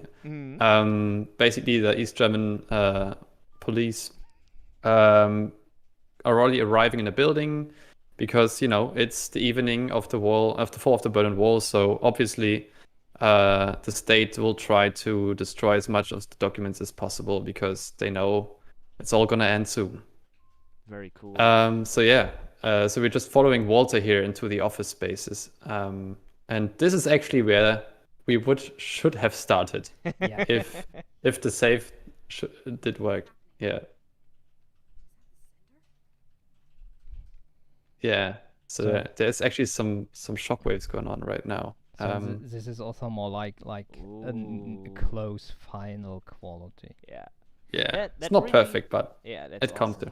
That really reminds me of a certain game that I've been playing in the past, which is is it beginning with a P or an H? No, the one with the H. But I think you probably took a lot of inspiration from these games, right? Yeah, definitely. Yeah, me and Steve, or basically Steve is like the other guy which I started this whole thing with.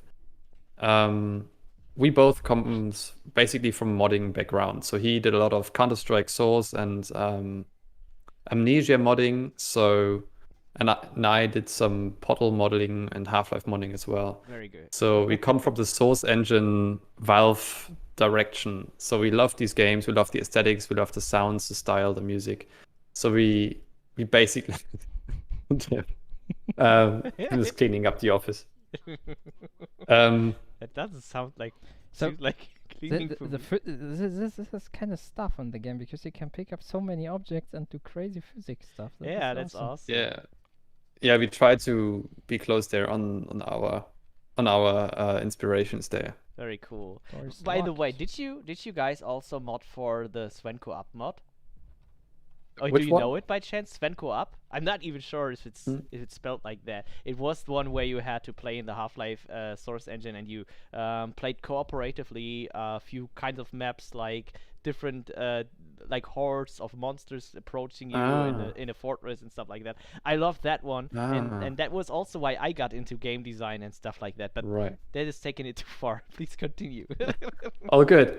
No, actually, I don't know that mod, but actually, Steve did the 4 Horsemen mod for Amnesia, which was pretty big at the time. Yeah. actually Mark Plyer and all these guys played it. So that was actually his first cool big success back then, and you know, that's why we got like, you know, inspired by these games a lot, especially Half-Life 2 and Portal, to name them. Yeah, and that's like probably why very naturally the style came about, and also the gameplay. Like right now we're in the start of the game, so it's very exploring, mystery-like. Later in the game, it will basically be a shooter with some mystery elements. So we have a very quiet and calm introduction. So regarding the rest of the game, How you know Tim is a Prey fan? Throw away all the mucks. oh, Yeah, come Dave, tell us the secret of this song. Oh, the song. This is actually a great one. Basically, the song is, the other very important person for the project is my flatmate and long-term friend Lucas, who is doing the soundtrack, which is very cool. And well, at some point, you know, we did a lot of music together in the background, and at some point we sit down in some evening and we did this song called Time Machine, or Zeitmaschine. Yeah. So this is actually the one you can hear in the game right there. We just recorded this song like an evening or something, and it's still there, and it does its job. Great. Sean, just by chance, is the sound of the game on, or too not loud enough? Okay, I will check for a second. Oh no. Let's get it on 20. Please continue. Yeah. So please hide. Yeah, it's as always, passwords and stuff. Passwords and stuff. Please hide well. Please hide well. 4, 2, 7, 5. Whoa, did it. So Dave, what is Atlas? So Atlas is basically how much do I want to say? So Atlas, okay, I can say that much. Atlas in this part of the game right now is basically a name that you see a lot, and it's basically the name of a program, a computer program that is all over the facility, and it will get a lot more dominant later in the game. So this is a program that the scientists in Eastern Germany wrote for scientific stuff. Yes, exactly. So yeah, they basically needed this for this whole project. They needed, like, for this universe melting thing, they needed some kind of computer program or AI that is able to kind of handle that amount of data.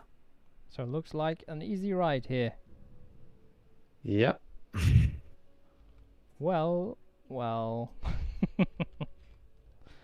Yeah, let's take a look.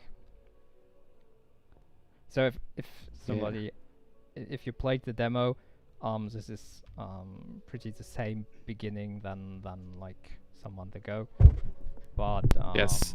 So as we're optimizing the complete game over the next time and did this over the last months, so this will not be the same for the launch of the game. No, it won't. Like in the last months we did a lot of work for the later levels in the game, like for the main levels, for the longer levels, and yeah, basically the office here, we didn't touch that for a while, so it had to stay like that for a while now. So that's why it still looks like the demo. But it will look very different than the release version. I don't know how much you want to sneak about this. What were the scientists in Eastern Germany doing in this facility? Well, maybe you can say so much. They were basically trying to have a look on how parallel universes could work. So just the basic functions of how time works. So I think because of this how time works, as you told that you had an inspiration for that, right? Exactly, yeah. Well, there were a few inspirations. One of the main inspirations was actually a book called The Library of Babel, and I can only recommend this book very well to everyone. It's a short story by an author from South America, and yeah, it's a very cool book about basically an infinite library of basically all possibilities of combinations of letters you can have. So the idea is you have 24 letters, and if you combine them randomly, you basically get books, like a finite amount of books with all possible combinations of letters, which means every text that was ever said or written will be in this library. And this is the base concept. George Luis Borges, what's his name? It's just on it in the chat. Oh. And yeah, that is actually a big inspiration for the game. And just check out the book if you want to know more about the game, basically. If you want to spoil the end of the game, read the book. It's not that easy. Yeah, right now we actually going into the machine Walter went into. So yeah, Nora is about to leave this world. Oh my! Damn error. Yeah, that's a lot of errors. So you said that this one is fiction, or did you stole some documents from a specific? Well, I have a place in mind where this factory could be. Near Berlin. You could go there, check it out. Maybe there's some documents left. Very nice. Also, maybe a sender? Who knows? Yeah, maybe. So this is like the process when Nora is transported into a parallel dimension? That's exactly right, yeah. Basically a parallel version of the world she comes from. So a parallel version of the 1989 Berlin she starts in.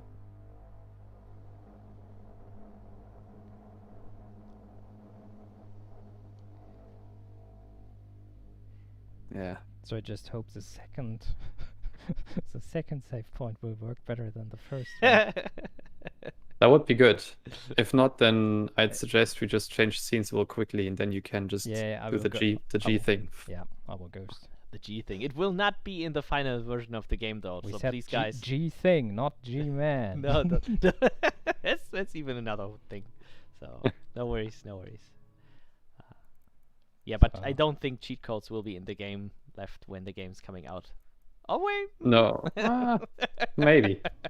Who knows? Maybe. Not the ones we just talked about, though. I hope.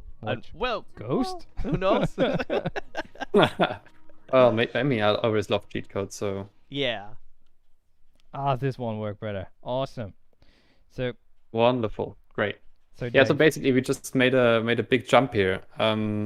Where are we two now? levels. Yeah, basically, we are 2 levels after the level we played before. So there's a big gap there.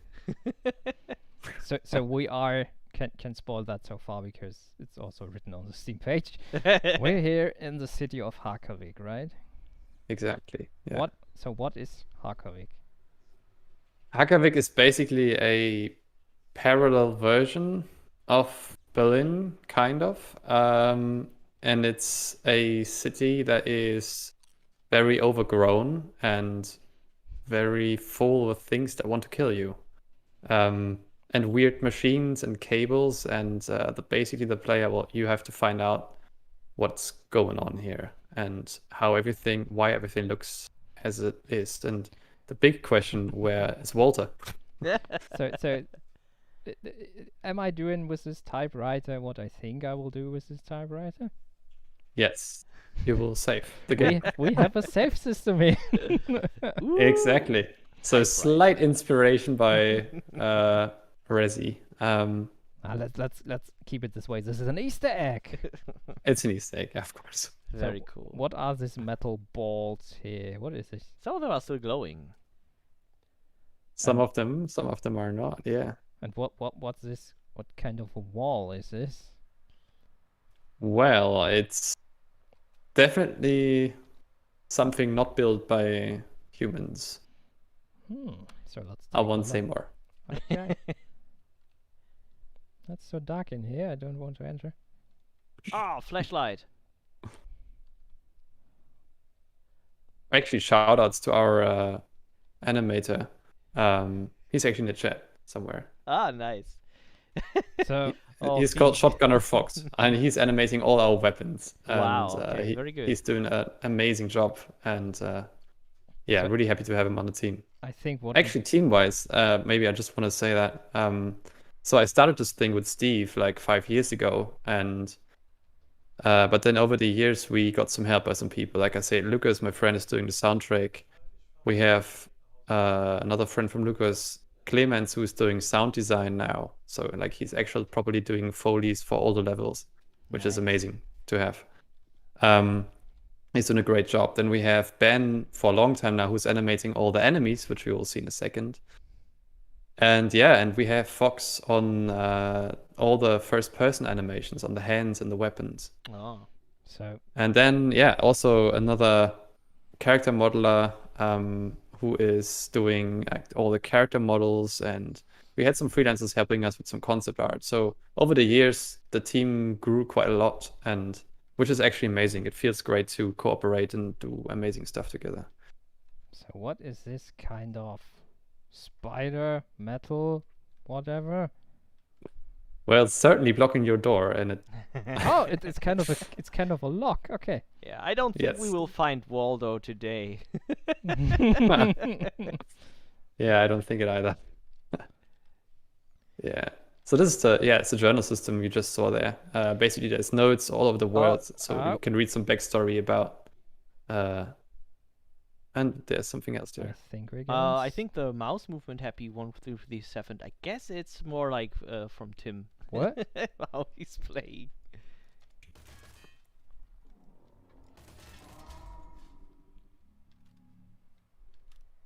Oh yeah. So Oh. these guys are actually all over the game and all over the city, and What's up with my mouse movement? No, well, it's all fine. It was okay. It was. Yeah. Well. So yeah, okay, it's good to know that you have to refill. We have a few minutes left, so just so you know, Tim, that if we want to show something special, or if you have plans to show anything. So it's just because this part of the game is more Oh, like damn it. a polished, detailed quality, Yeah. right, Dave? yes, it's not 100%, but it's definitely a lot more final than the other things you saw before. Very cool. Yeah. Oh yeah, take it. That's nice. Okay, the cool thing is now you are like you can't carry the weapon when you're having stuff in your arms, or you're carrying stuff. Yeah, That's so you need Yes. you need to drop your weapon. Exactly. You can raise and lower the weapons with Q, which is this feature that was very important for us because we wanted to have the clean view as well. So you can just take down the weapons and just explore the world in peace and not have the weapon in your face all the time. So it looks like Is this something like, does went- this actually affect Whoa. enemies or behavior? The raising and lowering of Yeah. weapons. I don't want to spoil if- anything, so you don't have to say something. Oh, If I cut up his arm. To be honest, not really, but that is actually a really cool idea. Oh. Like, I mean, those guys are pretty brutal though, so Yeah, I wouldn't expect them to. I think do they that wouldn't harm. care. Yeah. Exactly. Yeah. That's really nice. How many different types of enemies will you encounter? There will be at least 4 or 5. I think 5. I think it's 5, yeah. Basically, we're doing a pretty retro shooter arsenal, also weapons and enemies. So you have your enemy that's shooting from the distance, and you have enemy that is, very quick and chases you. You have the pistol, you have the axe as you saw, you have an SMG. So it's not really nice. not like super crazy stuff. It's pretty basic, but we try to make the simple and basic stuff like really solid and fun. Yeah, feels like it. Yeah. I mean, it's like you Thank can you. already work out a lot of with just these few things. So. Definitely. Yeah, it's a lot about feedback, really. That's what we find out. Like giving weapon feedback on animations and effects. if you nail that stuff, you can make some pretty satisfying gunplay. And that's the detail I really love. Okay. Oh. Yeah. Nice. There is a vinyl player. Very cool. Guys, I think we have to wrap this up. So, Yes.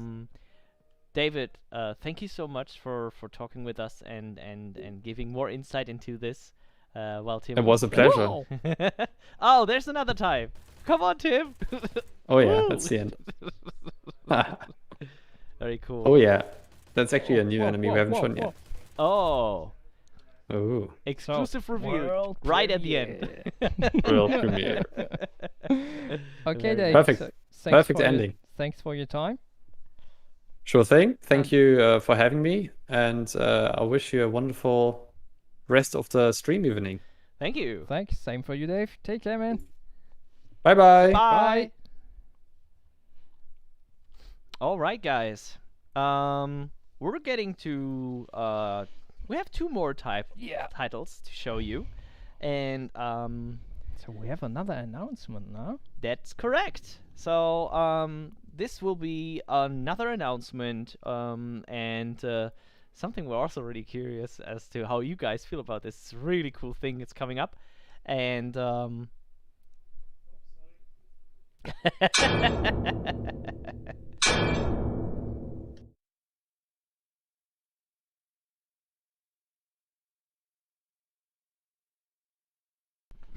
so this is the first time we're showing this, and we're also playing it. We will leave the impression for you first with of course with the no worries Garun. The trailer will come up and we'll show everything as it's supposed to be. Yeah, so we are very curious how you like it. We are really looking forward to this. We love the theme. We will talk about this later on. So yeah, you know what? Let's jump into the trailer and give you a first impression of the new announcement. Does this smell like one of this?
I don't have a camera. No worries.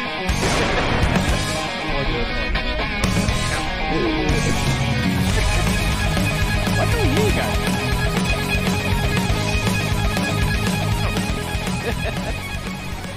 No worries. I already told Tim that I don't have a cam. Okay. John, Sorry for that. I told you. No problem, Goody. Can you hear us already? Yes, hello Julian, hello Tim. Hi. Hey, Goody, how you doing? Yeah, I'm doing fine. Following the stream since first minute. This was awesome. Glad to hear. I mean, it's the first of a kind. We always like to say that, so we're not looking that bad. But anyways, thank you for being with us. The next announcement is a game called Gigapocalypse. Gigapocalypse. And yeah, it's a kaiju themed game with a really cool style and a very nice approach, and it also has like a faint hint of games that may be an inspiration for this one. But we will talk about that later. And we welcome with us the awesome developer of this game. And I really love the name though. It's Goody. It's Goody. Yes, hello, hello. Chat. Hello, Goody. Welcome, Goody. Very good, very good. So they welcome you too. Yeah, Goody. We'll be playing a bit of Gigapocalypse. I think this is also the first time we're showing off gameplay footage. Of this game. So we announce the game now, Julian. What? World premiere. It's a world premiere. And yeah, we will play a bit of it. And Goody, you can tell us a little bit about it if you want. Well, here Okay. we go. Kei-chan, you can change. Oh yeah. I will leave you guys to it. I will leave you guys.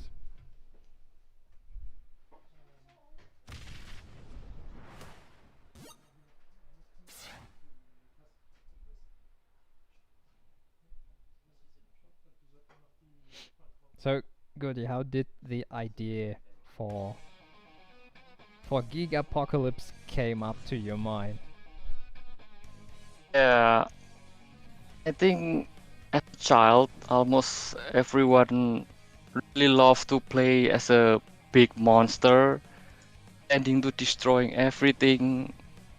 Is for me is very very cool, especially with nowadays movie and technology. We can see how cool it is to be a big superpower creature that trample everything.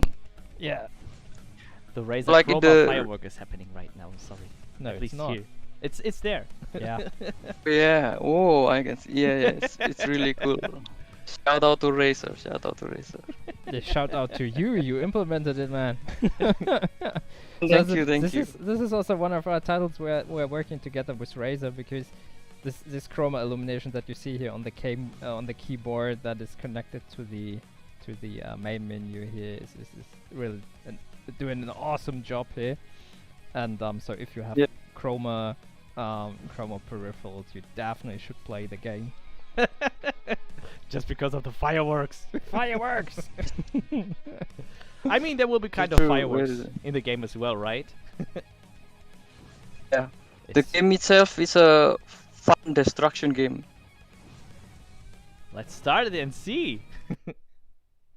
So, what can I do here, Goody? So Gigapocalypse is a destruction game that's separated into 3 acts. First act, which we can see, is the first prime fall. God that come from the prehistoric timeline, such as T-Rex, Sea Serpent, or the Mountain Giant. That's the first act. Shall we choose one of them already? Yeah, I think. But Yeah. and there's also more stuff. Thing- Woo, more stuff to come up. Yes. I explain the second act. If you want. The second act is a void in the space, which is a giga concept from mysterious outer space, such as unknown spaceship or side alien, something like that. Okay. So, but I think we stay here in the primevals. And Jordan, Yeah. what giga is ours? So chat, what giga should we choose? One, Let's two, let's decide what giga should we play. So, which giga should distract everything? Doom Terra. Okay. Oh, do we have what? Doom, Rogath. Doom, one for Doom, Rogath. Well, oh, it's a close A call. quick reminder: Doom Terra is pretty hard to play. There's a difficulty level to it if you choose the giga. There's a difficulty indication. But I guess Team is really professional, right? what is this today? I think though that more Rogaths are there. Oh wait, this is very close call. I think it's Doom, right? Ah, damn it. Tim with the game master. Come on, choose between Rogath and Doom Terra. I mean, Okay, it's- let's choose Azuras. You are so mean, Tim. Okay, let's play Doom. We want it the hard way again. Oh my god. Okay, let's annihilate.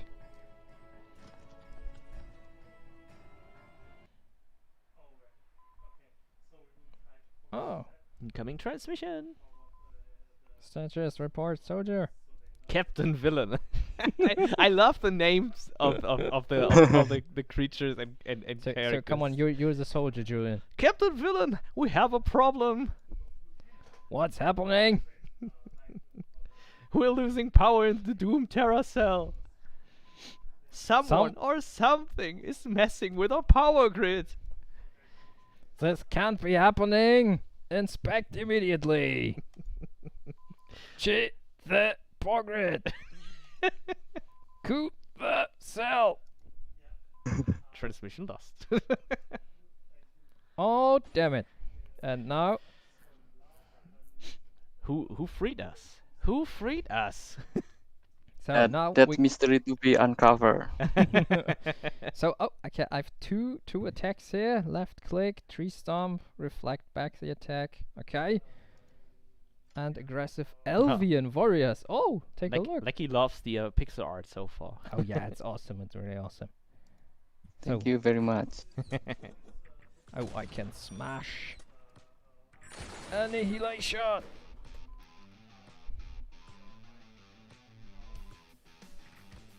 Woody, what was the inspiration for choosing a kaiju theme, the monsters you're using? Yeah, growing up with any big monster movie such as Godzilla or King Kong, something like that, I think it's really cool if we put ourselves in their shoes, right? Oh yeah, that's true. Did you by any chance play Rampage? I play Rampage. Growing up, maybe till high school, I was playing Rampage in arcade. Yes. Awesome. And because it really drives, yes? yeah, it drives some inspiration from that, right? True. It's a big inspiration for me. I also think that you get I'm sorry. So this is already a very powerful Giga, right? In the tutorial level, you will have a taste of a max out Giga, with every skill and every upgrade unlock. An example on how you will get the game. That reminds me a little bit of, I think Metroid Prime, or the Metroid series had that a lot. That you start fully equipped or with all your armor and stuff, and then for some reason you lose it, and you have to get everything back. You know, that's kind of what this is also about, right? Yes. Actually, shout out to Marcel at Headup. Give me many idea, including this tutorial level. Very cool. To him. Marcel is the best. Yeah. I mean, he was the one who introduced us to it. So, and he said, like, guys, we have to play this. We have to make this. This is just awesome. I mean, he loves kaiju themed games as much as we do. So, that was a good call on your end. To choose So, and theme. I've also several more attacks on the keys. 1, 2, 3, 4, 5, right?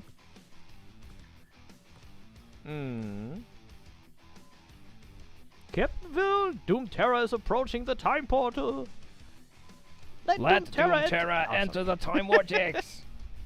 Doom Terra will be reverted to baby form and losing all of the power. We will be prepared the next time Doom Terra come. Oh, what happened?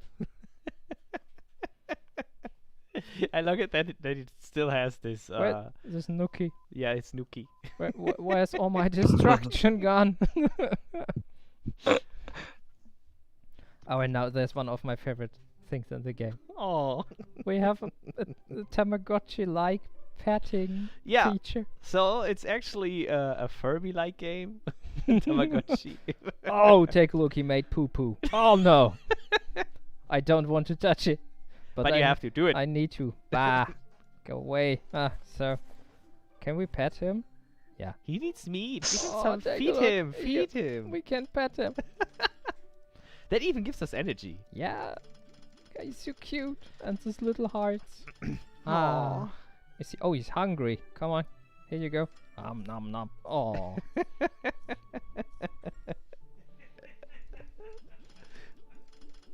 That is so cute. Shout out to Chan. Shout out to Chan because he had the idea of this Tamagotchi stuff. You did this! Chan. Oh, decoration. Come on, Julian. We're going to decorate some trees. For some. Oh, I don't. Oh, I can't. What a pity. Yes, the decoration shop is still under development. So Damn if it. you to have a full experience with the decoration, I suggest it to Rocket. So, what are we going to do now? We have this like Tamagotchi-like gameplay here. Oh god. I'm crying. So I have points, so that I have points, and I can upgrade my Giga. So every Giga come with a set of mutation. Will give you freedom on how you want to play your Giga. For example, Doom Terra, you can focus if you like melee attack. You can focus on his smash, or maybe focusing on the Elvenian warrior. Oh yeah, let's do the warriors. Elfian I want warriors. So and now we have an Elfian warrior. Okay. Oh, we have. Oh, we can Not have yet. pets. But there's a chance to have pets. As if that cute one here isn't already enough. Well, are you hungry, little one? Oh, Haki. Well, Okay, come on, let's destroy something. Can he Okay. even do that? I'm sure he can. He's much too cute. So we have. I think four everyone will locations here. just die because you enter the city and everyone's like, oh, he's just so cute. He's killing everyone, but he's so cute. So let's Just take me. Now let's annihilate. Left click, tree stump. Okay, that's already. So let's go. You just burned him. I burned it. Yeah, it's okay. So the tutorial level, like the story said, the Giga is reverted back to the baby form. So Doom Terra actually losing all of his power. It's actually will be a uphill journey from now. Okay, Tim. Let's see if you can get back to your old So self. it's like I'm pretty sure that I will die several times till I become really powerful once again, right? Like I mentioned in the Giga selection, Doom Terra is categorized as a difficulty because he's lacking a range attack. Terra is only focusing on 3 smash. But we do have the Elven Warriors, which will help us a little bit in that regards, right? Yes. Yes. True. And the 3 smash actually reflect back the missile, so that's the unique part of Doom Terra. So pay attention to him and always throw stuff back with that. If they are shooting enough. So we can make the best out of this. Oh yeah, food. Nom nom nom. It's just mass destruction.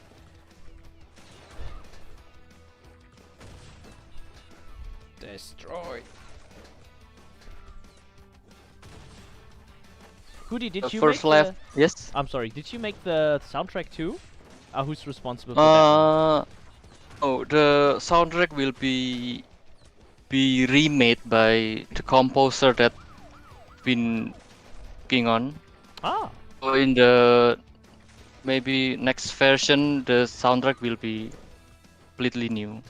Okay. Still in the same concept of heavy metal rock like this because it's really fit the game. I'm glad. So I'm dying. Oh wait. Oh god. Like oh no. Yeah, at least you scored a bit.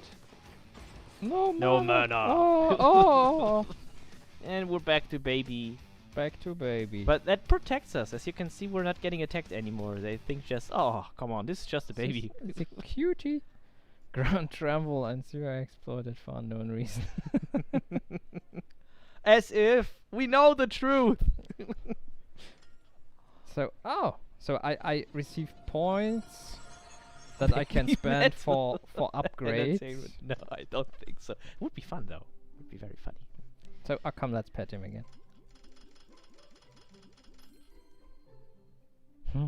So we can feed him again. Is he hungry? Oh, is it a he or a she? I don't know. There is a mountain. So it's an it. Can you even can Yeah, you even maybe. say that, you know? So come, nom nom nom. It's an it. Oh, did you hear that? Yes, I did. Oh! Oh no! Yeah, you gave it too much to feed. Yeah, well. Ah. So, I have some What points. is in your pants? Doom. So I think we need a few more elves during. Yes, Nice. try on. Elvish neutral. destruction. Oh, very So, but cool. take a look. We have also skills that Yeah. we can unlock. But we don't have enough to do that yet, right? We Well, need to. No, we need. We're not allowed. Yeah, we're not right level now. 5 yet, so. So and then we have to annihilate the same location. Let's get back into the city. Once again. So let's meet the city once again. Oh, take a look. Here's coming more, not suburban, just suburban 1. There's coming more stuff up. Annihilate. Let's annihilate.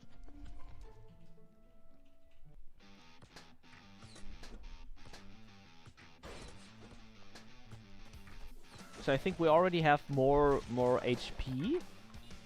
Yeah. As you leveling up, the status of the Giga will increase slightly.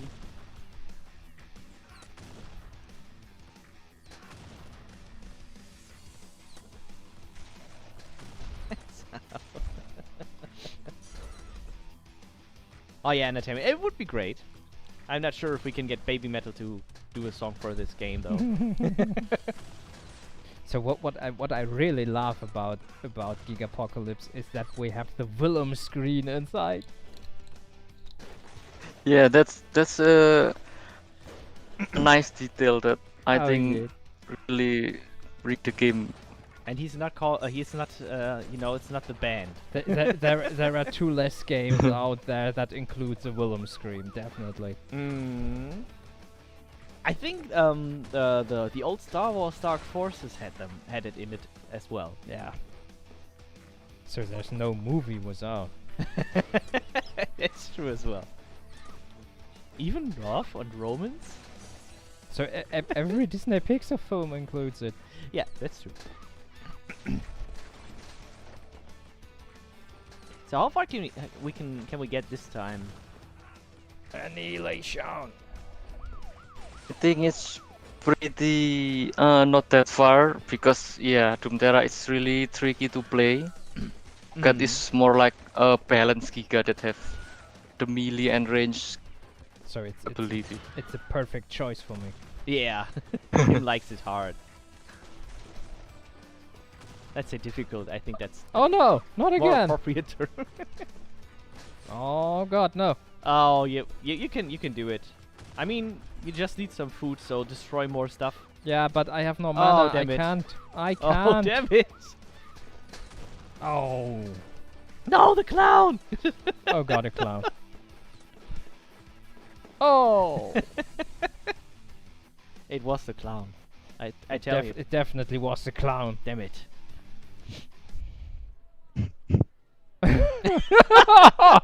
Actually, nothing. Our movie's so bad. Well. Millions of people still doesn't know the purpose of 3 shelves in the bathroom.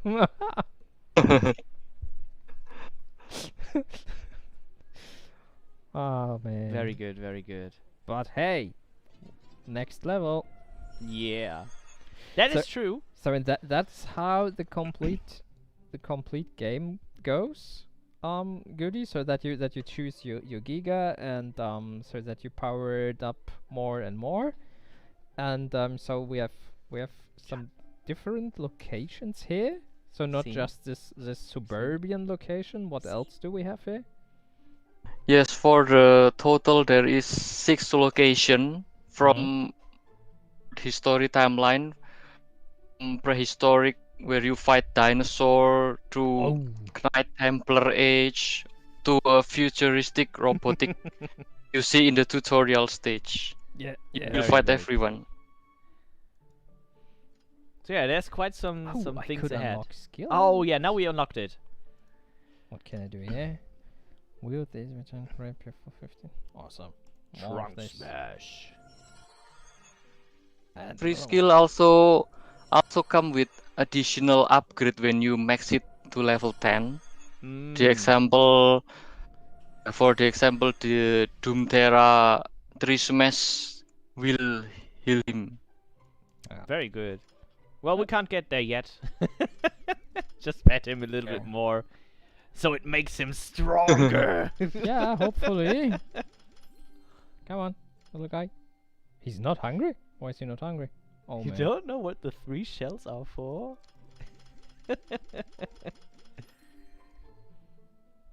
I think Doomterra is full right now. Ah, we also have quests. Yeah, and we're stuff. also closing the our time frame for. So just to give a little sneak peek to the people out there, unlucky Luke. Alligator. Oh come on. Come, let's take a look. Too cool for school. Yeah, so there's quite a lot of achievements to get there. Oh, and we And there already... will be Yeah, please go ahead. a lot more to come. Okay. So yeah, pretty cool. So I think there will definitely be more to see in the upcoming months, because we are launching the game in what is it, Q3? Third quarter. Q3 2021, and we're launching into early access, so there will be more progress while the early access phase, and more content, of course. Yeah.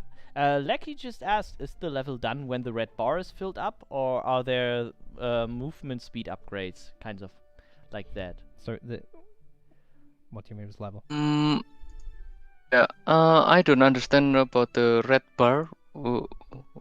I think that's the one on the lower bottom. So when you are fighting, then you have the loading bar. I think it's more like a rage bar. Yeah, right? that's the rage meter, I think. Yeah. The red bar is actually a destruction multiplier. Ah, yeah. And for movement speed upgrade,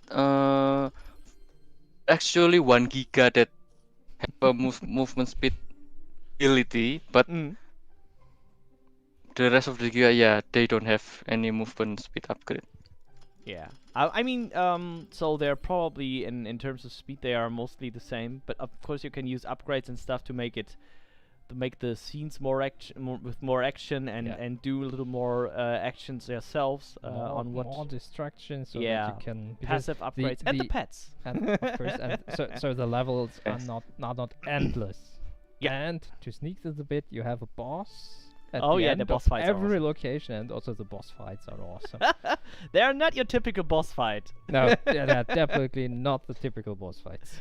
Yeah, well, Goody, thank you so much for being with us and getting a peek into this game. And yeah, everyone else, thank you for watching this new announcement. Yeah. Goody, have a good. What time is it in your place right now? Actually 4 a.m. in the morning, but it's okay. I never sleep. That's not okay. No, you should that's sleep at least a bit. Yeah. Well, Awesome. thank you very much for being with us here, and Thank you, Julian. Thank you, Tim. take care, man. Bye. Have a good day. Bye. Thank you. A good night. Whatever you're doing now. Have a good morning. Yeah. All right. So that sums it up for Gigapocalypse. And we're going and we'll be taking a look into... Just want to see a bit more of the main menu. Yes?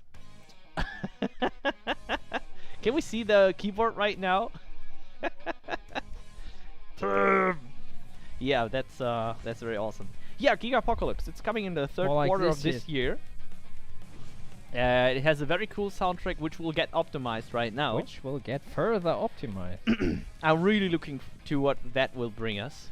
Definitely. And yeah, let's move ahead to our next and last game. Yeah, I mean we are displaying it sometimes in the lower corners, so you might already have seen it. It's an update to a game that is very close to being finished, and yeah, let's just take a look.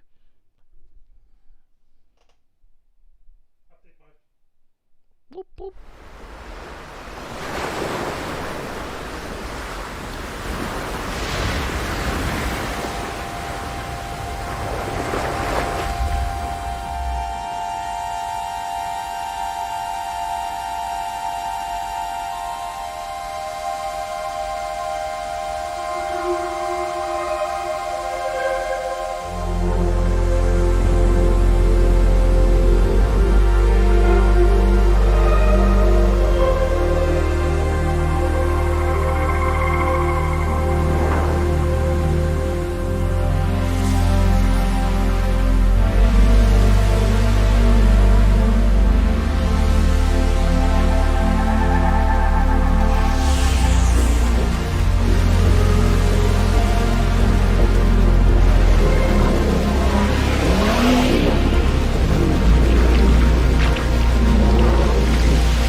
We're back, and with the last title for the day.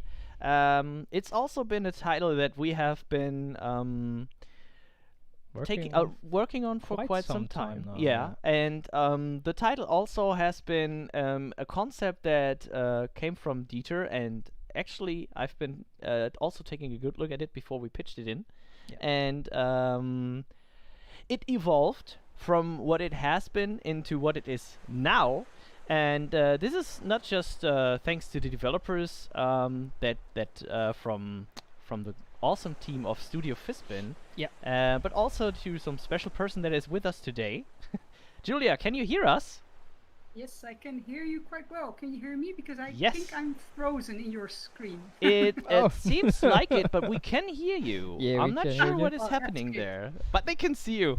Just no impressions expressions. We can work on that. Let's see if Sean can figure out what happens there.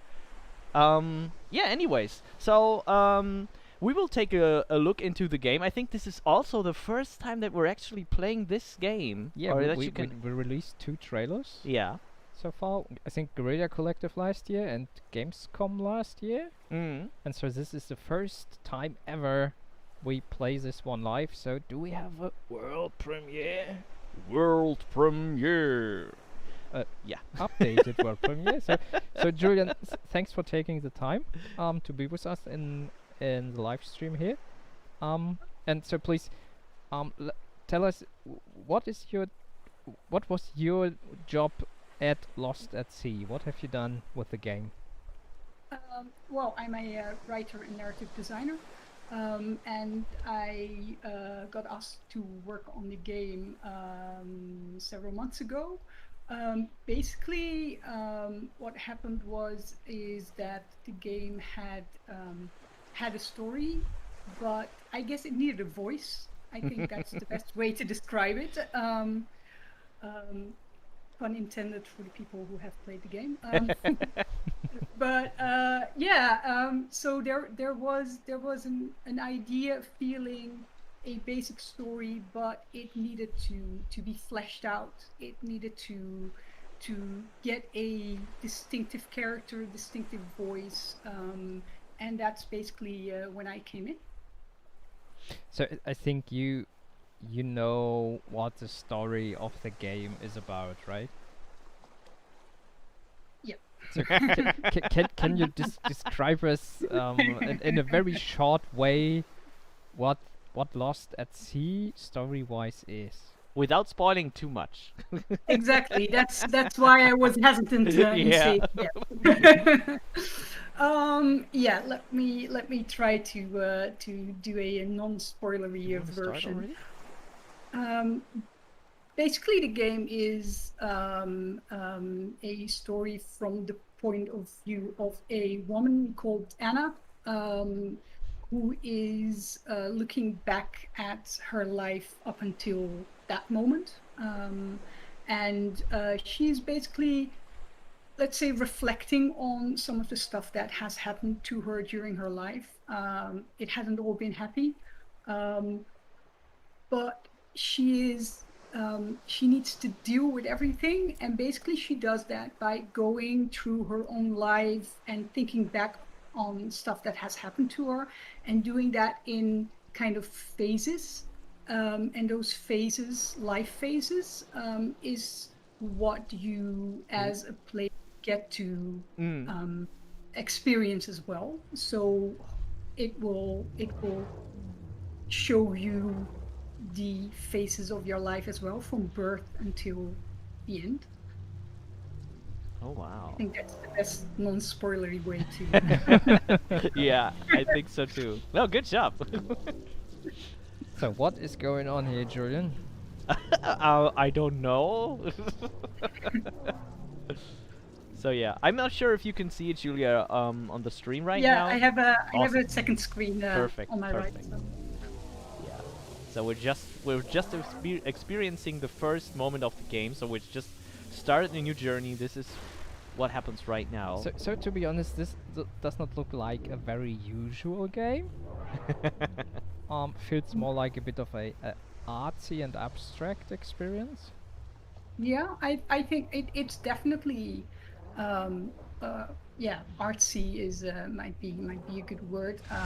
Just in terms of art and not artsy, I think it looks beautiful. For me as a writer, it really inspired me. The artwork and the colors and everything in the area that you see was amazingly inspiring to me. It may look a bit abstract in the beginning, but that's because the story unfolds slowly. So if you want a game that you jump right in and you know what to do, then this might not be your kind of game. But if you like your games to have a lot of mystery, suspense, a bit of horror, and slowly unfold the drama, then this is definitely your kind of game. And also it contains beautiful and amazing puzzles. So if you're into puzzle games, then this is definitely your game. Very cool. All right. I mean, we can also see like a bit of the art that has been drawn as well. There are also always like in specific scenes where the story is also very important. Yeah. You have these awesome drawings that reflect a little bit of what happened or what is happening. I also really love that, and I think this artworks are the reflections of the memories and the feelings and situations that have been connected with your sister. Julia, have you been like redoing these in a very strong way, or did you just like these moments when the drawings come up, or did you did some of the drawings actually have to be redone when you took over the story? No, they haven't been redone. There was no need for that. Like I said, there was a I found something. There was I think like I said, the idea behind the story was already very strong. Of course, as a writer, it's quite a challenge to fold the content of your story around something that has already been developed, gameplay-wise and art-wise. but in this case, I think it worked out quite well because the through line of the idea was already so strong. So for me, especially those drawings were incredibly inspiring to work with, and I hope that like the images gave me a lot of ideas, and hopefully it will give the players a lot of ideas as well. Because I filled in some of the story, but I think the rest of the story is in the players' hearts and minds when they play it. So yeah, there wasn't any need to change any of that. I could basically work from there, so that was great. Yeah. Awesome. I mean, Calix says the basic art style and cinematic concepts were there first, and the narrative was tailored to them later.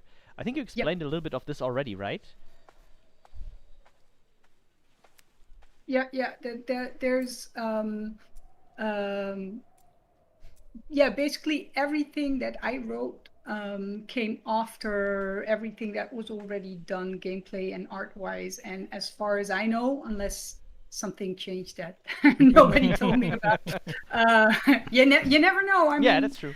I might, but no, nothing about that changed. It's just the story and the dialogues that were fitted around there and made it all make sense, I guess. Yeah. All right. So now a bit more about the gameplay mechanics. We have this like this islands or this times of the life that are characterized by the surroundings here. You can see, hey, this looks a bit like toy stuff. It might be connected to children, and you can see those nearly transparent objects here that are connected to various places on the island. So I can trigger this object now.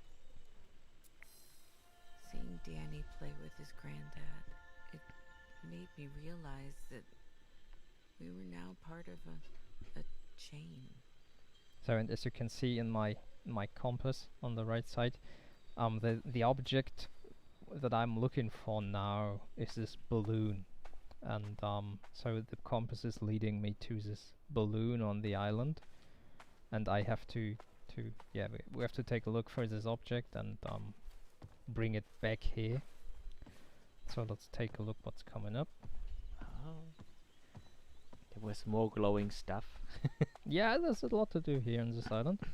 And as you can see, this is also mostly not the usual situation to park a ship, I guess. So I don't know what happened on this island or what this island is or should be. So let's take a look here. So it looks a lot like very tropical island, but taking a look at this black, don't know, smoky like whatever stuff. Don't know. Let's take a look. Oh, Julia, did you give this blackness that we can see sometimes? Did you give it a new kind of figure than it was before? I don't recall that, so I'm very curious if it's Yeah, or the meaning changed. Yeah. I think the meaning changed slightly. I think there was a meaning already behind that in the eyes of the developers, but it wasn't really in the game yet. And here you can see what happens when you get too close to that entity. Not good, not good, Tim. Whoa! Oh no! So as you said, Ray, we have this entity here on the island that is that is sneaking around the island and so searching for the player, searching for Anna, and also this is connected to the story, to this emotional situation in the game. So as the entity catched me, I need to trigger the object once again. Exactly, and it's this game is Seeing Danny play with I'd say it's about facing your fears and trying to to face them head on, even though that may not always be easy. And that's something that you might have just experienced in the game. Yeah, it's crazy as you can see, like the time of the day can change very fast. At least it feels like it. But I think time is like a whole different thing here in this world where we are. Yep. So I guess we pampered him a bit too much. Let's take You also did the all the scripts for the voiceovers, right?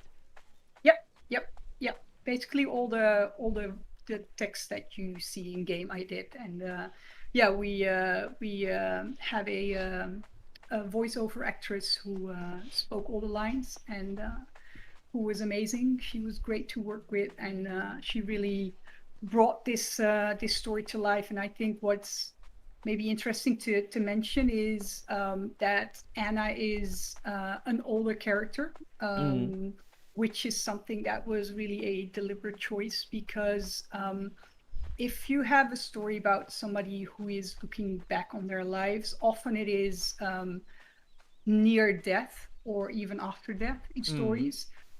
In this case, we chose a woman who is, well, we haven't specifically set her age, but let's say she's around 60, somewhere around there. Yeah, never talk about age. Exactly.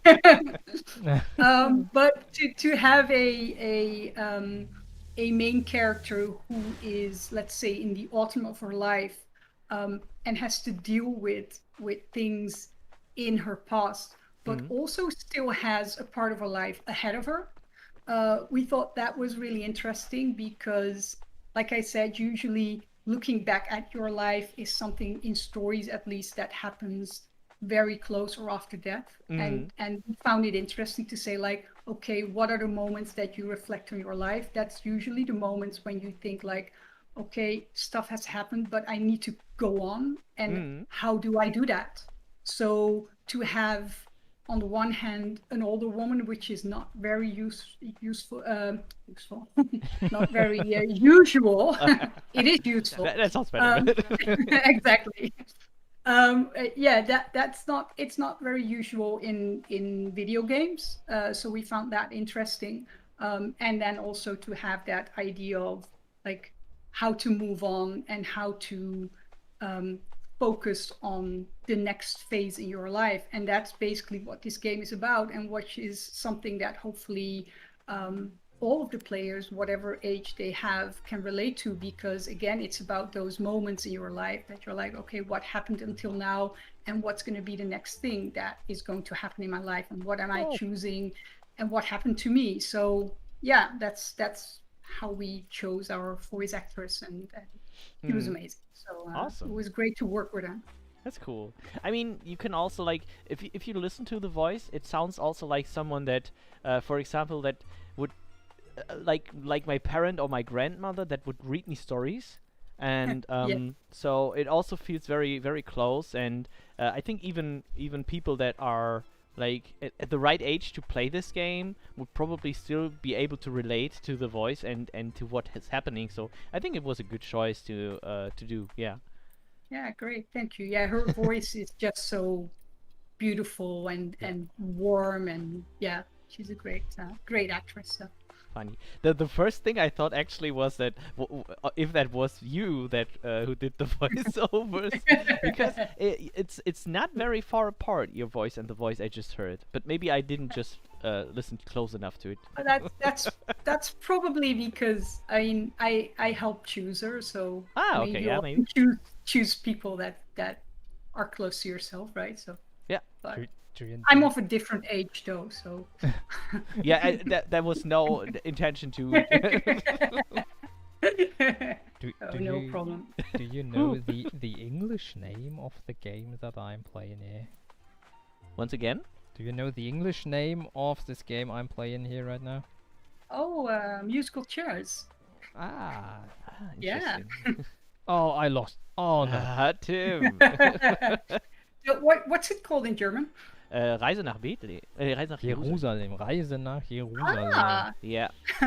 So that's a really great name. Wow. Yeah, it's great. Honestly, I wouldn't even be able to tell you why they specifically called it like that. I mean, I can make up some theories, but I wouldn't. I couldn't honestly say they chose it because of that. So yeah, it's interesting. But actually, I never really thought about that much about it until now. So I think this is one of my favorite puzzles because like when I played this game for the first time, I mean I was amazed by a couple of the puzzles in there, basically because they were so original, and I think this one is one of the most original. Like, yeah. How would you ever think you would play this in a game? Yeah, that's true. That's fun. Did you do it? I did it. Ah, very good. I mean, you have to make it through the end, so only one can win. Yeah. Don't get too far from these. Oh, close.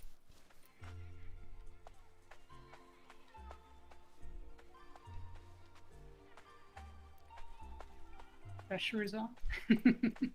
Oh my god. So it's this looks easy, but it's not as easy as it looks, to be honest. Because I have to move while the music plays. Wow! Sit down, did you? Oh my god. Did it. One chair left. Keep moving. What? Did you? Yes! Yes! Made Oh it. god. And so this, I think when it comes to a bit of a genre description of Lost at Sea, this is I think more like a mixture of a bit of adventure, of puzzle, but also as you walk a lot around the island, there's also a bit of a walking simulator in the game as well. Yeah. So, but everything is very narrative based. So I picked up this birthday present now, and I have to bring this back to the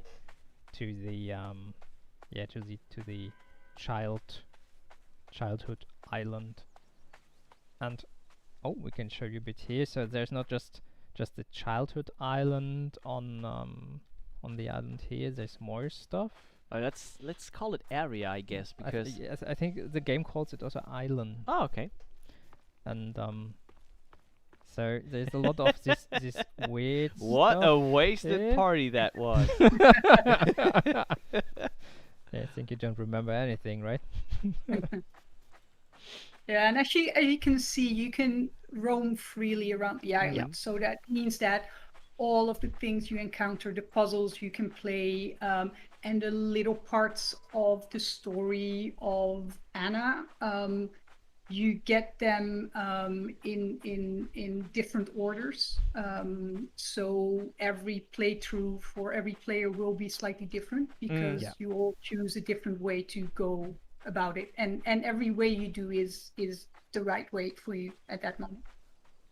It's really crazy. I think it's really cool that you can freely choose as to where to go first and what to do first, and it still wraps up at the end. So it's not like you're missing anything, or it didn't feel disconnected as well. So let's take a bit of a look around the island still. So for the last minute.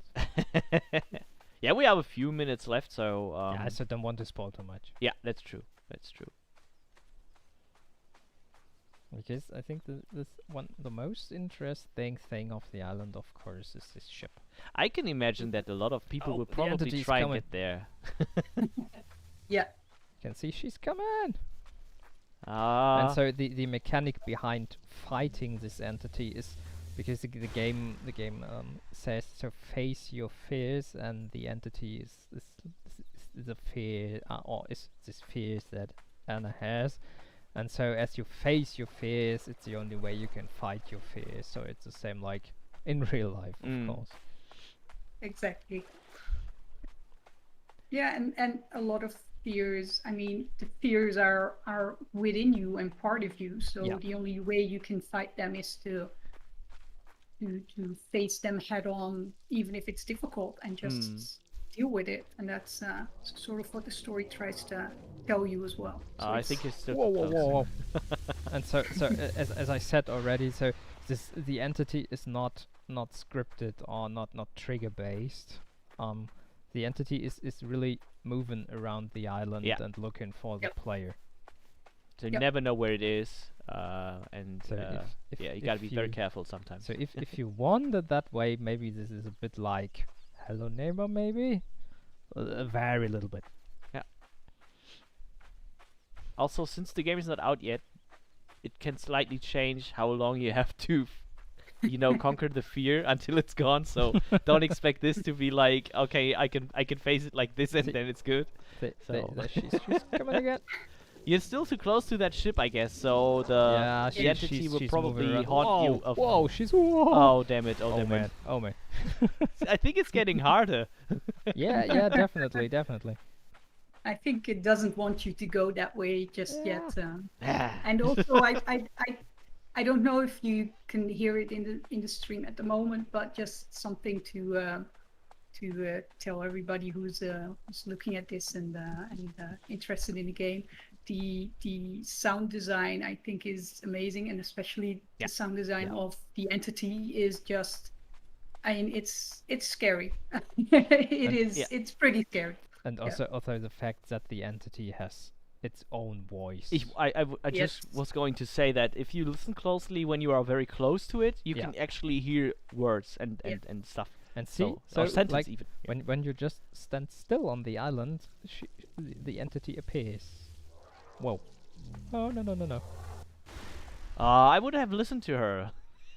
I would have died. Let her get but let her get closer, please. Okay, let's take a look.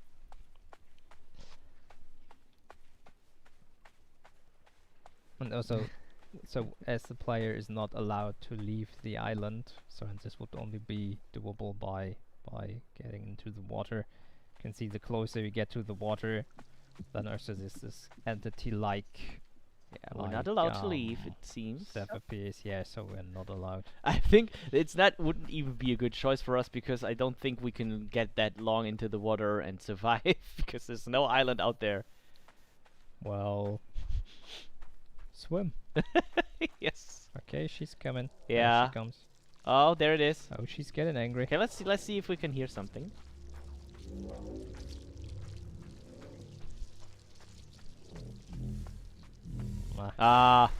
She would have killed me.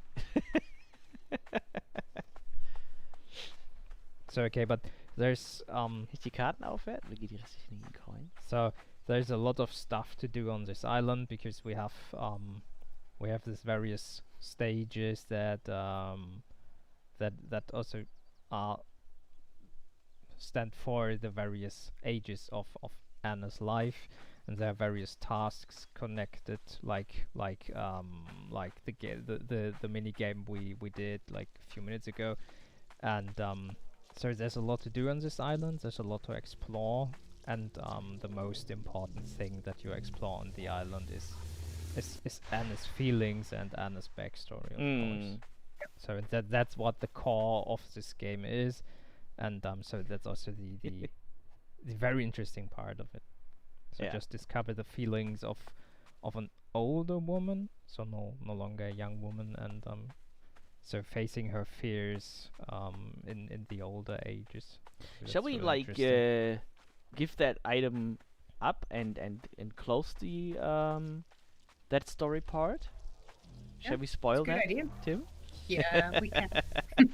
Julia says it's okay. I think it's a safe one to do. Okay.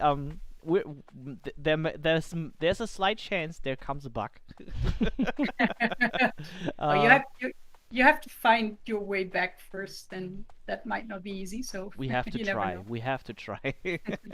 Well, Julia, before leaving, I would already like to thank you for taking your time and being with us here today.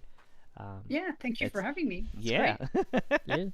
I think it's really awesome to have another insight into a game that even you have been like partially been involved with, but then someone took the concept, made something out of it, and then even got someone else inside and even evolved it further. And it's crazy to see what comes out of it after the concept, and now we're close to the finished game, and so it's great to hear your perspective on that one as well, and your insight. That's cool. Thank you. Thank you. You're very welcome. Okay. Awesome. Okay. Will you try it, Tim, or will you say no? I will not encounter this bug. So, as you see, the compass leads me back again, and I picked up the puzzle. Okay. So we lost the item somehow because okay. In that case, I guess we have to wrap it up for you. Yeah. I'm afraid so. I'm pretty sure we will have the puzzle or play it probably another time, and maybe we can finish it up then. Yeah, so Julia, once again, thank you very much for being with us. And what time is it at your place? Curious again. It's exactly the same time as at yours. Ah, I'm currently in film, so It's the Netherlands, for me exactly Julia. the same. Okay, forget what I asked. But it's also very late, so you know that it's time for us to go to bed.